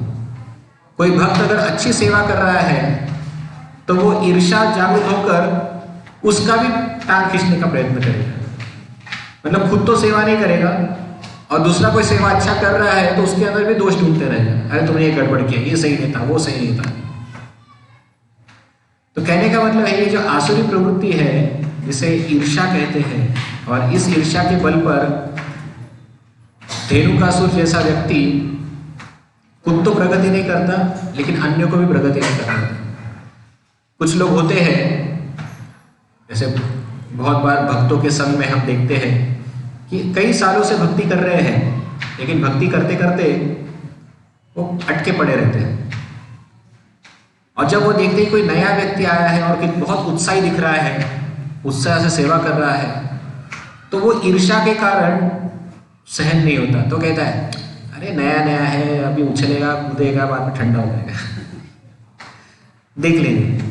लेकिन कोई भी सच मायने में कह रहे तो उनको उनका सर खराब करेगा, बोले कि देखो ये ना इतना सेवा मत करो, अभी जरा शक्ति बना के रखो, क्या पता बुढ़ापे में कितनी जरूरत पड़ेगी, तो इतना सेवा अभी से मत करो, आगे चल के सेवा करना है हमको बहुत सारा, और इतना सारा सेवा करोगे तो तुम लोगों के नजर में आ जाओगे, माया के नजर में आ जाओगे, तो सेवा करो लेकिन कम करो। तो मतलब खुद तो सेवा नहीं कर रहा है लेकिन दूसरा कोई अच्छे से सेवा करना चाहता है तो उसे भी नहीं करने देता, उसके कान भरना वगैरह वगैरह, इस प्रकार के कार्य धेनुकासुर वृत्ति का लक्षण होता है। और इसके ऊपर उपाय क्या है? इसके ऊपर बलराम जी उपाय है। बलराम जी मतलब गुरु, आदि गुरु बलराम जी उपाय है। तो ये जो अनर्थ है, इस अनर्थ का उपाय केवल गुरु के पास होता है। और गुरु क्या करते हैं? उठाते फेंक देते हैं। तो गुरु ऐसे प्रवृत्ति वाले व्यक्ति को अपने संग से निकालकर बाहर डाल देते हैं। और जब गुरु इस प्रकार से शिष्य का त्याग कर देते हैं तब शिष्य ठिकाने पर आता है, अपनी गलती समझता है और फिर वो गलती नहीं दोहराता। तो कभी कभी इस प्रकार की प्रवृत्ति, धेनुकासुर की प्रवृत्ति, भक्ति में प्रगति करने के बजाय हमारी अधोगति करा देती है, और इसके ऊपर गुरु जो है वही उपाय करते हैं। ठीक है, ये स्वयं की शक्ति से नहीं हो सकता, इसको करने वाले गुरु ही होते हैं। इस ईर्ष्या नाम की जो प्रवृत्ति है इसको दूर करने वाले गुरु होते हैं। अभी गुरु कैसे दूर करते हैं इसका एक उदाहरण बता जाता है। जैसे आप कोई सेवा कर रहे हो और आप किसी के प्रति ईर्ष्या हो गई है तो आप उसको भी प्रगति नहीं कर रहे हो, तो गुरु देखेंगे कि अरे आपके वजह से बाकी अन्य फंसे पड़े हैं। जैसे कोई काउंसलर होता है और अन्य बहुत सारे काउंसिलर्स होते हैं, तो काउंसलर भी प्रगति नहीं कर रहा है, काउंसिलिंग की भी प्रगति नहीं होने दे रहा है। तो गुरु क्या करते हैं? काउंसलर को उठाते हैं, बाजू बदल दूसरे अच्छे वाले व्यक्ति को रख देते हैं। तो ये गुरु का कार्य होता है। किसी एक के कारण बाकी सब अगर भक्ति में अड़चन दे रहे हैं तो गुरु का कार्य है कि वह उस व्यक्ति को निकाल कर किसी अन्य भक्त को सौंपा जाए कार्य। तो ये गुरु का कार्य होता है, और धेनुकासुर को हराने का उपाय केवल गुरु के पास होता है और कोई नहीं कर सकता। तो ये था धेनुकासुर की कथा।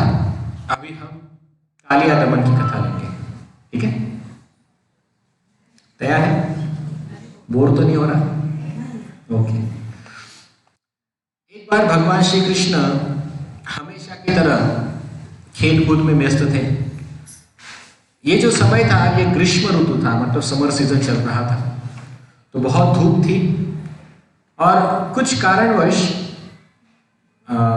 बलराम जी इस बार अन्य गोपों के साथ जंगल नहीं गए थे गाय चराने के लिए। बलराम जी घर पर ही थे। तो कुछ लोग कहते हैं कि कृष्ण बलराम जी का बर्थडे था इसलिए बलराम जी गए नहीं थे, लेकिन ये गलत है, क्योंकि भगवान कृष्ण का बलराम जी का बर्थडे समर सीजन में नहीं आता। कब आता है? Monthly birthday. वो छोटे थे तब समझ सकते हैं, बड़े होने के बाद नहीं करते वो। श्रावण में आता है क्या? अच्छा, जहां तक मैंने पढ़ा है उधर तो कोई रीजन नहीं दिया है, लेकिन एक आचार्य जो है जो रीजन देते हैं वो कहते हैं कि बर्थडे था, लेकिन बर्थडे था तो बर्थडे हो नहीं सकता, सितंबर में रहता है क्या? क्या कर नक्षत्र था, वो नक्षत्र का दिन आया तो उसको बर्थडे नहीं, तो फिर कृष्ण का बर्थडे कितनी बार हो जाना चाहिए था? ऐसा नहीं था। तो आप जो कह रहे वो अलग कारण हो सकता है, लेकिन अन्य जो जगह पर बताया जाता है कि बर्थडे नहीं था और किसी अन्य कारणवश बलराम जी रुक गए थे, तो कारण बहुत बार बताया नहीं गया है। जितने भी मैंने पढ़े हैं, श्रीधर स्वामी का टीका पढ़ी उसमें नहीं बताया है, प्रभुपाद के बुक में नहीं लिखा है, विश्वनाथ चक्रवर्ती ठाकुर के बुक में नहीं लिखा है, बाद में रूप गोस्वामी अपने बुक में नहीं बताते, गोपाल चक बुक में नहीं लिखा है। तो इतने सारे बुक में रिफर किए लेकिन कारण नहीं मिला मुझे, तो इसलिए केवल गर्ग संहिता में बताया गया कि बर्थडे था, लेकिन लॉजिकली ये नहीं लगता, बर्थडे नहीं हो सकता। तो कुछ भी हो, कोई भी कारण क्यों, बलराम जी उस दिन नहीं गए थे। तो सब लोग बच्चे आनंद से खेल रहे थे, खेलते खेलते यमुना नदी के पास आए, दोपहर का समय था, बहुत सब लोग प्यासे थे। तो दूर से ही जब ग्वालों ने और गैयों ने यमुना नदी को देखा, तो यमुना नदी को देखकर बहुत खुश हो गए, और यमुना नदी के पास एक सरोवर जैसा बन गया था।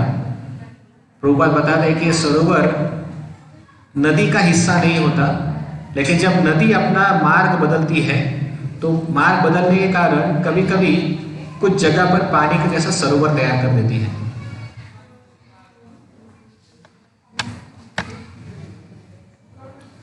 तो कभी कभी पानी जैसा सरोवर जैसा जगह तैयार कर देती है। तो इस सरोवर में कालिया नाम का नाग रह रहा था, और ये जो कालिया नाग है उस पानी में अपना उसने क्या कहते जहर भर के रखा था। वो जहर इतना विषैला था, ऐसा बताया जाता है कि वो जहर मतलब वो पानी जो है उबलता था जहर के कारण, और इतना वो उबलता था कि उसकी जो भाप होती थी वो भाप आकाश में जाने के कारण उड़ने वाली जो पक्षियां होते थे वो पक्षियां भी बेहोश होकर पानी में गिर के मर जाते थे, इतना वो जहरीला उसका भाप हुआ करता था। तो जब गैया तथा बछड़ मतलब गाय तथा बच्चों ने जब वो पानी देखा तो उनको मालूम नहीं था, क्योंकि जैसा हमने सुना कि बच्चे अभी अभी घर छोड़कर बाहर निकले हैं, उनको लगा यमुना नदी है, तो सब लोग दौड़ते दौड़ते गए और सबने जाकर पानी पी लिया, और उस पानी जहरीला पानी पीने के कारण सबके सब वहां पर ही मृत्यु हो गई उनकी। कुछ दिन बाद कृष्ण अपने मित्रों के साथ गौवे चराने कालिंदी तट पर गए, किंतु बलराम साथ में न थे। गौवे तथा ग्वाल बाल बहुत ही प्यासे थे, अतः उन्होंने कालिंदी का थोड़ा सा जल पिया, किंतु यह जल विष से कलुषित था, इसलिए वे सब नदी के तट पर बेहोश हो गए। कृष्ण ने अपनी चितवन की दया वृष्टि से उन्हें फिर से जीवित कर दिया। तो विश्वनाथ चक्रवर्ती ठाकुर कहते हैं कि वो बेहोश नहीं हुए थे, वे वास्तव में मर गए थे, उन्होंने प्राण त्याग कर दिया था, लेकिन श्री कृष्ण के दृष्टि से सारे के सारे जीवित हो गए, सारे के सारे जीवित हो गए। और जीवित होने के बाद सब बच्चे जो है सब चिंता कर गए, अरे इतना पानी इतना जहरीला कैसे। तब एक बच्चे ने बताया, मेरी माँ ने मुझे कहा था कि वहाँ एक कालिया नाम का सांप है और उस जगह पे नहीं जाना, हम शायद वहीं पर आ गए हैं। तो फिर वो बच्चा बताने लगा कालिया कौन है, यहाँ पे क्या कर रहा है। तो श्री कृष्ण ने देखा कि ये कालिया को वृंदावन में रहने की अनुमति नहीं दे सकते, क्योंकि यहाँ पर पानी के आसपास बहुत सारे हमारे गैया तथा बैल यहाँ पर आते रहते हैं। लोग पानी समझकर अगर ये पी ले तो शायद मर जाएंगे, इसलिए भगवान श्री कृष्ण ने वो जगह को कालिया मुक्त करने का निर्णय ले लिया। और फिर वे नजदीक ही एक कदम्ब वृक्ष था, उस कदम्ब वृक्ष पर चढ़कर उन्होंने कालिया डोह में छलांग लगा दी। लेकिन वर्णन तो ऐसा है कि उस सरोवर के आसपास की जितनी भी वनस्पतियां थी वो सब जलकर भस्म हो गई थी। तो ये कदम्ब वृक्ष कैसे जीवित रहा, तो इसका भी वर्णन आता है।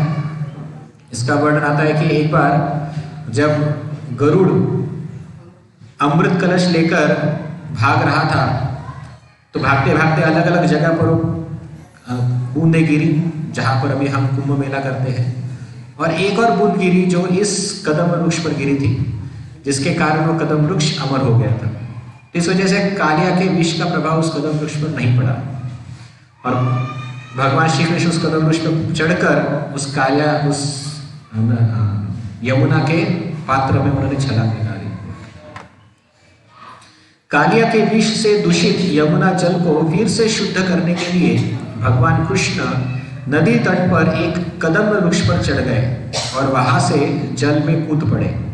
तत्पश्चात वे निर्भीक होकर जल के भीतर मदमस्त हाथी की तरह क्रीड़ा करने लगे। कालिया को कृष्ण का इस तरह उसके निजी वास में घुसना सहन नहीं हो पाया, अतः उसने भगवान के पास जाकर छाती में डस लिया। जब कृष्ण के मित्रों ने यह देखा तो वे मूर्छित होकर भूमि पर गिर पड़े। उसी समय ब्रजभूमि में तरह तरह के अपशकुन प्रकट होने लगे, जैसे पृथ्वी कांपने लगना, उल्कापात होना, प्राणियों के वाम अंग फड़कने लगना। तो ये अपशकुन का लक्षण होता है। तो इस अपशकुन को देखकर सबको लगा कि बाप रे क्या हो गया, आकाश मतलब धरती कांपने लग गई, आकाश में उल्कापात होने लग गए। कभी कभी वाम अंग मतलब लेफ्ट साइड, जैसे कभी कभी लेफ्ट आंख फड़कती है या लेफ्ट अंग फड़कता है, कंधा फड़कता है। तो ये जो लक्षण है ये अपशकुन के लक्षण होते हैं। तो जब एक साथ सभी वृंदावन वासियों के सामने इस अपशकुन का लक्षण दिखने लगा तो सबको चिंता हुई, केवल यशोदा माता को नहीं बल्कि जितनी भी गोपियां थी, गोप मंडली थी, सबको इस अपशकुन का अनुभव होने लगा। और सबको लगा और सबके मन में पहला विचार यह आया कि कृष्ण के साथ कुछ तो नहीं हुआ। अभी उनके बच्चे भी थे लेकिन बच्चों का चिंतन छोड़ के उनके मन में विचार आया कृष्ण का। तो ये है ग्रोपवासियों का प्रेम। उन्होंने सोचा कि पहले कृष्ण को कुछ हुआ तो नहीं, क्योंकि उन्होंने देखा कि आज बलराम गए नहीं है, बलराम की अनुपस्थिति में ऐसा तो नहीं कि कृष्ण किसी मुसीबत में पड़ गए हो। तो सबके सब वहां से कृष्ण को ढूंढने के लिए भागने लगे। अभी कृष्ण कालिया उस यमुना नदी के पात्र में गए हैं ये कोई बताने नहीं गया था वृंदावन में। जैसे कभी कभी हम कुछ कथाएं सुनते हैं जिसमें बताया जाता है कि एक बच्चा था, उसने देखा कृष्ण पानी में डुबकी लगा रहे हैं तो भागते भागते घर जाता है, वृंदावन सबको बताता है। ऐसा कुछ हुआ ही नहीं, क्योंकि सारे के सारे जो बच्चे थे वहीं पर थे और सब लोग कृष्ण के लिए चिंतित थे और वो बेहोश हो गए थे। जब उन्होंने देखा तो सब बच्चे बेहोश हो गए थे। तो इन वृंदावनवासियों को पता कैसे चला कि कृष्ण इस जगह पर, इस लोकेशन पर है और वो मतलब संकट में है। तो यही कारण है, उनके वाम अंग फड़कने लग गए थे और ये देखकर उनको संदेह हुआ कि शायद कृष्ण मुसीबत में है। तो कृष्ण को ढूंढने कहाँ पर, तो वो कृष्ण के जो पैर के चिन्ह होते हैं, पैर के चिन्ह वो ढूंढते ढूंढते जा रहे थे, क्योंकि कृष्ण के पैर के चिन्ह विशिष्ट चिन्ह होते हैं। और ऐसा बताया गया है कि जब कृष्ण चलते हैं तो कृष्ण के पैर के चिन्हों के ऊपर और कोई पैर नहीं रखता है। यहाँ तक कि गैया भी जब देखती थी कृष्ण के पैर के चिन्ह हैं तो वो चिन्ह के साइड से निकल जाते थे। तो जब मित्र वृंदावन वासियों ने जब कृष्ण के चिन्ह देखे तो उसका पीछा करते करते वो आगे बढ़े और जाते पहुंचे भी वो उस कालिया डोह के पास। और जब लोगों ने देखा ये तो कालिया डोह है, यहाँ पर बच्चे क्या कर रहे थे, और सारे बच्चों को जब बेहोश देखा तो सब चिंता में पड़ गए और जब चिंता में पड़ गए तो उन्होंने देखा कि कृष्ण भी कहीं दिखाई नहीं दे रहा है, तो उनको संदेह हुआ कि शायद कालिया ने कुछ किया। फिर अचानक से उन्होंने देखा कि कालिया नाग बाहर आया और उसके क्या कहते उसको, कॉइन में, जकड़ में कृष्ण है। तो ये फोटो वर्णन है, कृष्ण को जकड़े हुए देखा। वृंदावनवासी विचार करने लगे, आज कृष्ण जी बलराम के बिना ही जंगल गए हैं, अतः न जाने उन पर कौन विपत्ति आ पड़ी है। ऐसा सोचते हुए वे कृष्ण के पद चिन्हों का अनुसरण करते हुए यमुना के तट पर पहुंचे। उन्होंने यमुना नदी के सन्निकट सरोवर के जल के भीतर अपने प्राण प्रिय कृष्ण को कालिया नाग की कुंडली में लिपटा हुआ देखा। वृंदावनवासियों को तीनों लोग शून्य से दिखने लगे और उन सबों ने जल में प्रवेश करने की तैयारी कर ली, किंतु भगवान बलराम ने उन सबों को रोका, क्योंकि उन्हें कृष्ण की शक्ति का पूरा पूरा पता था। तो यहाँ पर सारी जो गोपियां थी, सब तो कृष्ण को देखते ही बेहोश हो गई थी। उसमें से यशोदा माता ने जब देखा कृष्ण जो है वो कालिया नाग के जकड़ में है, तो कृष्ण का आवाज देते ही बेहोश हो गई थी वहां पर। अभी श्रीधर गोस्वामी बताते हैं कि केवल यशोदा माता बेहोश हुई और बाकी के जो अन्य गोपियां थी वो क्यों बेहोश नहीं हुए, क्योंकि कहा जाता है कि जितना प्रेम यशोदा अपने पुत्र से करते थे उतनी ही प्रेम अन्य गोपियां कृष्ण से करते थे। तो क्या यशोदा का बेहोश होना और अन्य गोपियों का बेहोश न होना ये कम प्रेम का दर्शन बताता है? तो इसके ऊपर भी वो बताते हैं कि ऐसा नहीं है। कभी कभी जो प्रेम होता है, अगर सेवा पर हावी पड़ने लग जाए तो भक्त उस प्रेम को धुतकार देते हैं। जैसे उदाहरण के लिए एक बार भगवान के पर्सनल पार्षद दारुक, वो भगवान को पंखा लगा रहे थे, पंखा कर रहे थे। तो उस पंखा की सेवा कर रहे थे, तो जब भगवान कृष्ण के मुख को देख रहे थे तो उनके आंखों से अश्रु बह रहे थे कृष्ण को देखते हुए। लेकिन दारुक ने सोचा कि क्या फायदा ऐसे अश्रु का जो मेरे सेवा में बाधा बन रहे हैं, तो ऐसा अश्रु का धिक्कार हो। लेकिन वो जो अश्रु है वो प्रेमाश्रु है। ये सभी प्रेम के उच्च स्तर का लक्षण है, अष्टविकार का लक्षण है। लेकिन ऐसे अष्टविकारों को भी भक्त धुतकार देते हैं जब वो विकार भक्ति में बाधा बनते हैं। तो यहाँ पर अन्य जो गोपियां थी वे भी कृष्ण से उतना ही प्रेम करती थी, लेकिन उनके लिए सबसे प्रमुख क्या था? यशोदा माता की सुरक्षा। यशोदा माता का ध्यान रखना ये उन गोपियों का पहला कर्तव्य था। तो उन्होंने अपने उस प्रेमावेश को धुतकार दिया और यशोदा माता का ख्याल रखने लगे। तो ये कारण है, बताया जाता है कि अन्य गोपियां बेहोश नहीं पड़ी और यशोदा माता बेहोश पड़ गई। अभी इसका मतलब ये नहीं कि यशोदा माता का प्रेम कम था और अन्य गोपियों का ज्यादा था, ऐसा नहीं है। यहाँ पर तुलना करना कि इसका प्रेम ज्यादा है उसका प्रेम कम है, ये भी गलत बात है। तो हमें समझना होगा आचार्य के दृष्टिकोण से कि प्रेम आवेश जो होता है उससे बढ़कर होता है भगवान की सेवा। ठीक है, गुरु जी को जो आपका प्यार और गोपी का वात्सल्य, इसमें क्या फर्क नहीं क्या? हाँ सॉरी बताना भूल गया, थैंक यू। यहाँ पे जो गोपियों का वर्णन आ रहा है ये वात्सल्य वाली गोपियां है, वो प्रेम वाली गोपियां नहीं, ये वात्सल्य भाव वाली गोपियां है। Thank you for reminding. तो तब अपने मित्रों तथा संबंधियों को इस तरह विक्षुब्ध देखकर कृष्ण ने अपने शरीर का अत्यधिक विस्तार कर लिया, जिससे सर्प को अपनी कुंडली को ढीला करना पड़ा और कृष्ण को छोड़ना पड़ा। इसके बाद वे उस सर्प के फनों पर नाचने लगे। अपने इस अद्भुत प्रचंड नृत्य से श्री कृष्ण ने सर्प के 1000 फनों को कुचल डाला, जिससे उसका शरीर शिथिल पड़ गया।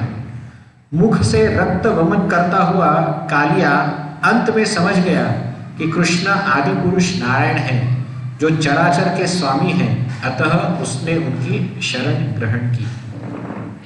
तो भगवान श्री कृष्ण ने जब देखा कि हमारे जितने भी भक्त हैं वो सब दुखी होकर मूर्छित अवस्था में पड़े हैं और खास करके यशोदा माता मूर्छित हो गई है, तो उनको वो दुख देखा नहीं गया और वो तुरंत उन्होंने अपना आकार विस्तारित कर लिया।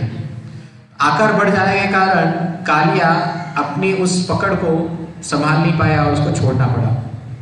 तो जैसे ही कृष्ण उस पकड़ से बाहर निकले, कृष्ण ने तुरंत ही कालियानाग के सर पर पैर रख दिया।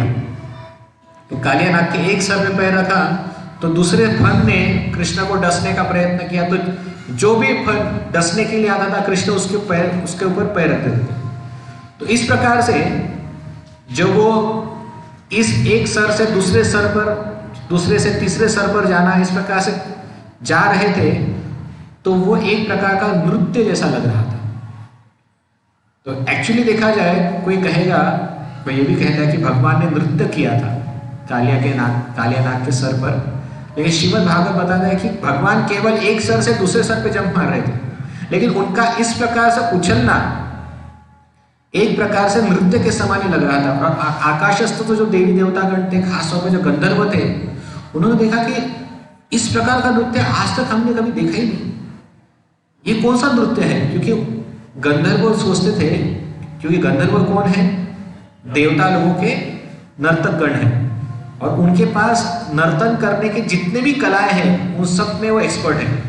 लेकिन जब इन गंधर्वों ने कृष्ण को इस प्रकार के नाचते हुए देखा, जो एक्चुअली नाचता था ही नहीं, तो उनको आश्चर्य लगा कि ये कौन सा नृत्य है। ऐसा नृत्य तो आज तक हमने कभी देखा नहीं, ना हमने कभी इसको पढ़ा है या सीखा है। तो सभी जो गंधर्व थे वे कृष्ण जब भी इस प्रकार का कार्य करते तो वह आकाश में खड़े होकर नृत्य करते भगवान के लिए। लेकिन अभी वो भगवान के लिए नृत्य न करते हुए भगवान का नृत्य देख रहे थे, हाथ में मृदंग लेके, करताल लेके, बीना लेकर भगवान के लिए ताल लगा रहे थे। और जब भगवान श्री कृष्ण ने देखा कि मेरे लिए ये सब गंधर्व लोग ये सब कार्य कर रहे हैं, तो उनको भी आनंद आया और फिर भी वो एक फन के ऊपर से दूसरे फन के ऊपर छलांग लगा रहे थे। लेकिन उनका वो जो उछलना था या पैर उठाकर रखना, वो एकदम नृत्य के समान लग रहा था। और वो नृत्य को देखकर माता पार्वती और शिवजी, वो दोनों में जो चर्चा होती है, वे कहती है कि देखो, पार्वती माता शिवजी से कहती है कि जब आप नृत्य करते हो तो सारी पृथ्वी हिल जाती है, सब संहार होता है। अभी ये कौन सा संहार भगवान कृष्ण करने वाले हैं, ये नहीं समझ में आ रहा। तो भगवान शिवजी कहते हैं, ये जो भगवान श्री कृष्ण संहार करने वाले हैं, ये दुष्ट मानसिकता का संहार करेंगे और ये संहार केवल भगवान ही कर सकते हैं, मैं भी नहीं कर सकता। और ऐसा कह के वहां पर कैलाश लोक में भगवान शिव जी भी भगवान कृष्ण का नृत्य देखकर वे भी नाचने लगते हैं। तो वहां पर भगवान शिव नाच रहे, लेकिन शिव जी भी बाद में सोचने लगते हैं कि अरे मेरा नाच और भगवान के नाच में कोई समानता हो ही नहीं सकती, मुझे अपना नाच बंद कर देना चाहिए और कृष्ण का नाच देखना चाहिए। तो इस प्रकार से भगवान शिव जी भी अपना, जो जिन्हें नटराज कहा जाता है, सभी नृत्य करने वालों में सर्वश्रेष्ठ माना जाता है, ऐसे नटराज ने भी अपना नृत्य बंद कर दिया और कृष्ण का नृत्य देखना प्रारंभ कर दिया। लेकिन वो वास्तविक नृत्य था ही नहीं, वो केवल एक सर से दूसरे सर पे छलांग लगाने का कार्य था। लेकिन वो इतना सुंदर था कि सारे के सारे नर्तक उनके सामने हार गए थे। और जब इस प्रकार की ये प्रसंग घटना पूर्ण हुई तो भगवान श्री कृष्ण इतने जोर से पैर मारते थे सर के ऊपर कि उसके सर पे, उसके मुंह से पहले तो विष निकलने लगा और विष इतना निकलता था कि पूरी तरह से उसका जो चेहरा है या सर जो है पूरी तरह से बधिर हो जाता था। बधिर मतलब अचेत हो जाता था, क्योंकि जब कृष्ण सर के ऊपर पैर मारते थे तो पहले तो मुंह से विष निकलता था और वो सर जो है चकराने लग के वो एक तरह से बेहोश होकर गिर पड़ता था। वो जो सर है उतने में वो दूसरे सर पे चढ़ जाते थे। इस प्रकार से सारे जो सर है भगवान श्री कृष्ण ने इन 1000 सरों के ऊपर पैर मार मार के उसका विष निकाल लिया और जब विष भी नहीं बचा तो फाइनली मुंह से वो रक्त वमन करने लग गया, खून वमन करने लग गया। और जब कालिया को समझ में आ गया कि ये मुझसे नहीं होने वाला, कितना भी कोशिश करूं, ये बालक जो है ये सामान्य बालक नहीं हो सकता, ये केवल भगवान नारायण ही हो सकते हैं। इसका भी एक वर्णन है कि कालिया ने ये बालक नारायण है ये कैसे समझ लिया? कि कालिया तो बहुत बड़ा पापी व्यक्ति था, ये नारायण कैसे है इसका भी कथा हम आगे बताएंगे। कालिया का जब बैक हिस्ट्री बताएंगे तो टाइम है कि नहीं पता नहीं, तो कल बताएंगे, कोई प्रॉब्लम नहीं। तो कालिया इस प्रकार से शरणागत हो जाता है। जब कालिया की पत्नियों ने देखा कि अखिल ब्रह्मांड को अपने उदर में धारण करने वाले भगवान कृष्ण के अत्यधिक भार से सर्प कितना थक गया है और किस तरह कृष्ण की एड़ियों के प्रहार से कालिया के छाते जैसे फन छिन्न भिन्न हो गए हैं, तो उन्हें अतीव पीड़ा हुई। तब अपने वस्त्र आभूषण तथा केश बिखराए हुए वे आदि भगवान के निकट आए। ये स्टेटमेंट थोड़ा सा आश्चर्यजनक है और मैं आपसे पूछना चाहूंगा, अपने वस्त्र आभूषण तथा केश बिखराए हुए वे भगवान के पास आए, क्या प्रयोजन हो सकता है?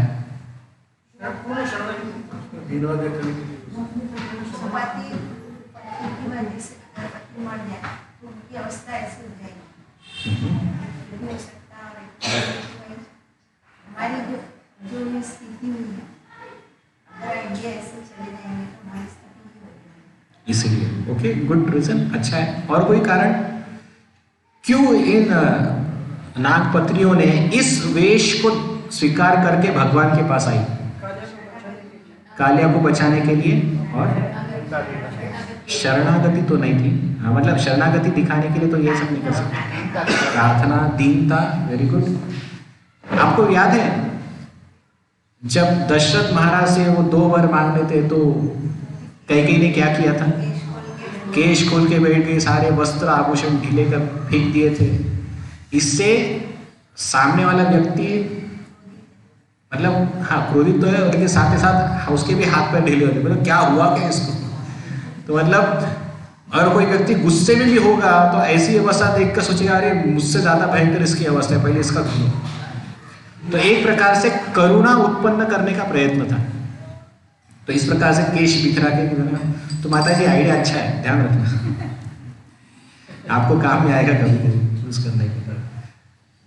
तो सारी जो नागपत्नियां थी इस प्रकार से भगवान कृष्ण के सामने उपस्थित हुई। जय श्री श्री राधा मदन गोपाल भगवान की जय। लेकिन श्रील प्रभुपाद जो है, और खासतौर पर श्री विश्वनाथ चंद्र ठाकुर बहुत सुंदर वर्णन करते हैं कि कालिया की पत्नियां जो है वो वास्तविक तौर पर कालिया से इतना प्रेम नहीं करती थी। अभी क्या रीजन बताया, देखो हम पढ़ेंगे तो मुझे, जब मैंने भी पढ़ा था विश्वनाथ चंद्र ठाकुर के तात्पर्य, तो मुझे भी आश्चर्य लगा और हमें भी कुछ सीखना है इन सब चीजों से। वे लिखते हैं, श्री विश्वनाथ चंद्र ठाकुर के अनुसार कालिया की पत्नियां अपने पति के आसुरी कार्यों से तंग आ चुकी थी। वे यही सोचती रहती थी यदि यह नास्तिक भगवान के दंड से मारा जाता है तो इसे मरने दो, हम विधवा होकर भगवान की पूजा में लग जाएंगे। किंतु जब उन स्त्रियों ने कालिया के मुख तथा अन्य अंगों की अभिव्यक्ति देखी तो समझ गई कि कालिया ने मन ही मन भगवान की शरण ग्रहण कर ली है। यह देखकर कि वह विनयशीलता, पश्चाताप, शोक तथा संदेह के लक्षण व्यक्त कर रहा है, उन्होंने सोचा, देखो हम कितनी भाग्यशालिनी हैं, अब हमारा पति वैष्णव बन गया है, अतएव अब हमें उसकी रक्षा करनी चाहिए। अभी क्यों रक्षा करनी चाहिए? क्योंकि वो वैष्णव बन गया है। अगर वो वैष्णव नहीं बना था तब तक वो उन्हें मारो जितना मार। हाँ, नास्तिकता। तो मैं भी सोच रहा, बात सही है कि जब इतने देर तक जब भगवान कृष्ण उसको प्रताड़ित कर रहे थे तब पत्नी आई नहीं उधर। लास्ट मोमेंट में जब वो मरने वाला था तब पत्नियां बचाने आ जाती है। तो तब पता चला कि विश्वनाथ चंद्र ठाकुर बताते हैं कि वास्तविक अपने पति के नास्तिक प्रभाव से वो इतनी परेशान हो गई थी कालिया की पत्नियां कि वो सोचती थी कि मर जाएगा तो अच्छा है, मर जाएगा तो हम विधवा बनेंगे और विधवा बन के भगवान की भक्ति करेंगे। सोचो। हाँ देखो, जब कोई पति अगर नास्तिक प्रवृत्ति का हो, खासतौर पर कालिया जैसा हो, और पत्नी अगर भक्त हो, तो आमतौर पर कॉम्बिनेशन बहुत टफ होता है या इम्बैलेंस जैसा होता है। तो ऐसे समय पर पत्नियों को पूरी तरह से भगवान की सेवा करना ये एक प्रकार से बहुत दुर्लभ बात होती है। तो इस वजह से पत्नियां जो थी अपने पति से इतनी तंग आ गई थी नास्तिक विचारों से कि वो सोचती थी कि अच्छा है, कम से कम भगवान के हाथों मर रहा है, मरने दो। इसी बहाने उसको ये नास्तिक व्यक्ति को भगवान के हाथों मरने के कारण मुक्ति तो मिलेगी। लेकिन जब उन्होंने देखा कि भगवान की प्रताड़ना के कारण हमारे पति में परिवर्तन हुआ है, अभी पश्चाताप की भावना के कारण वो वैष्णव बन रहा है, तब उन्होंने फिर इंटरफेयर करने का प्रयत्न किया। तो इससे हमें एक चीज सीखने को मिलती है कि जब पति वैष्णव के लक्षण दिखाता है तो पत्नी का कर्तव्य है कि वो अपने पति की हर प्रकार से मदद करे। थोड़ा भी, अभी यहाँ पे ऐसा नहीं कि कालिया पूरी तरह से वैष्णव बन गया था। कालिया ने थोड़ा सा लक्षण पश्चाताप का भाव दिखाया था, हार मान लिया था, और इतने साले से लक्षण को देखकर भी कालिया की पत्नी ने सोचा कि चलो इसमें परिवर्तन तो हो रहा है, लेट मी सपोर्ट हिम, उसकी सुरक्षा में, उसके सपोर्ट में सब कुछ करती हूँ। और इसलिए वे भगवान श्री कृष्ण के पास आकर क्षमा याचना करते हैं, और वो भी क्षमा याचना साधारण तरह से नहीं, इस प्रकार से उन्होंने बाल खुले रख दिए, कपड़े ऐसे बिखरे हुए थे, आभूषण निकाल के फेंक दिए थे। इस प्रकार से वो प्रस्तुत हुए ताकि भगवान श्री कृष्ण त्वरित द्रवित हो जाए और हमारी प्रार्थनाओं को स्वीकार कर ले। तो ये हमें सीखना है कि हर व्यक्ति या हर कोई व्यक्ति, पत्नी हो या पति हो, एकाकी भक्त नहीं बन सकता। लेकिन यदि वो यत्किंचित मात्रा में भी अगर भक्ति का लक्षण दिखाए तो हमें पूरी तरह से उसे सपोर्ट करना चाहिए। ठीक है, और नाग पत्नियों ने यही किया है। हम यहीं पे रुकते हैं। इसके आगे नाग पत्नियों की प्रार्थना है। यह प्रार्थना भी बहुत सुंदर है, तो हम ये कंटिन्यू करेंगे कल के दिन। बहुत सुंदर सुंदर प्रार्थनाएं की है और उनकी प्रार्थना भी सीखने जैसी है, तो हम कल से करते हैं। ठीक है, कोई प्रश्न है किसी का?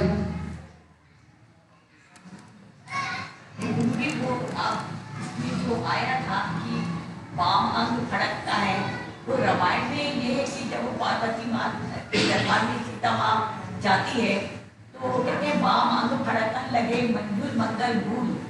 तो ये जो है उन्होंने तुलसीदास जी ने दोहा जो लिखा है, मतलब पॉजिटिव वे में लिया उन्होंने वाम अंग का फड़कने का।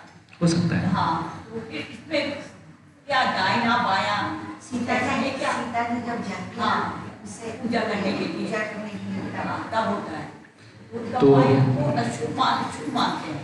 ठीक है, अभी भागवतम में वाम अंग ही बताया है, आप जो कह रहे हैं उसमें भी वाम बताया है। तो लेट से कि सम कोई लक्षण आते हैं, अभी वो अच्छा है या बुरा है हमको सोचना होगा। ठीक है, छोड़ो वो इतना सोचो मत, सोचने बात नहीं। शुभ अशुभ के बारे में सोचो, जहां पर भी कृष्ण है सब शुभ है। ओके, हरे कृष्णा। श्रीमद् भागवत महापुराण की जय, श्रील प्रभुपाद की जय।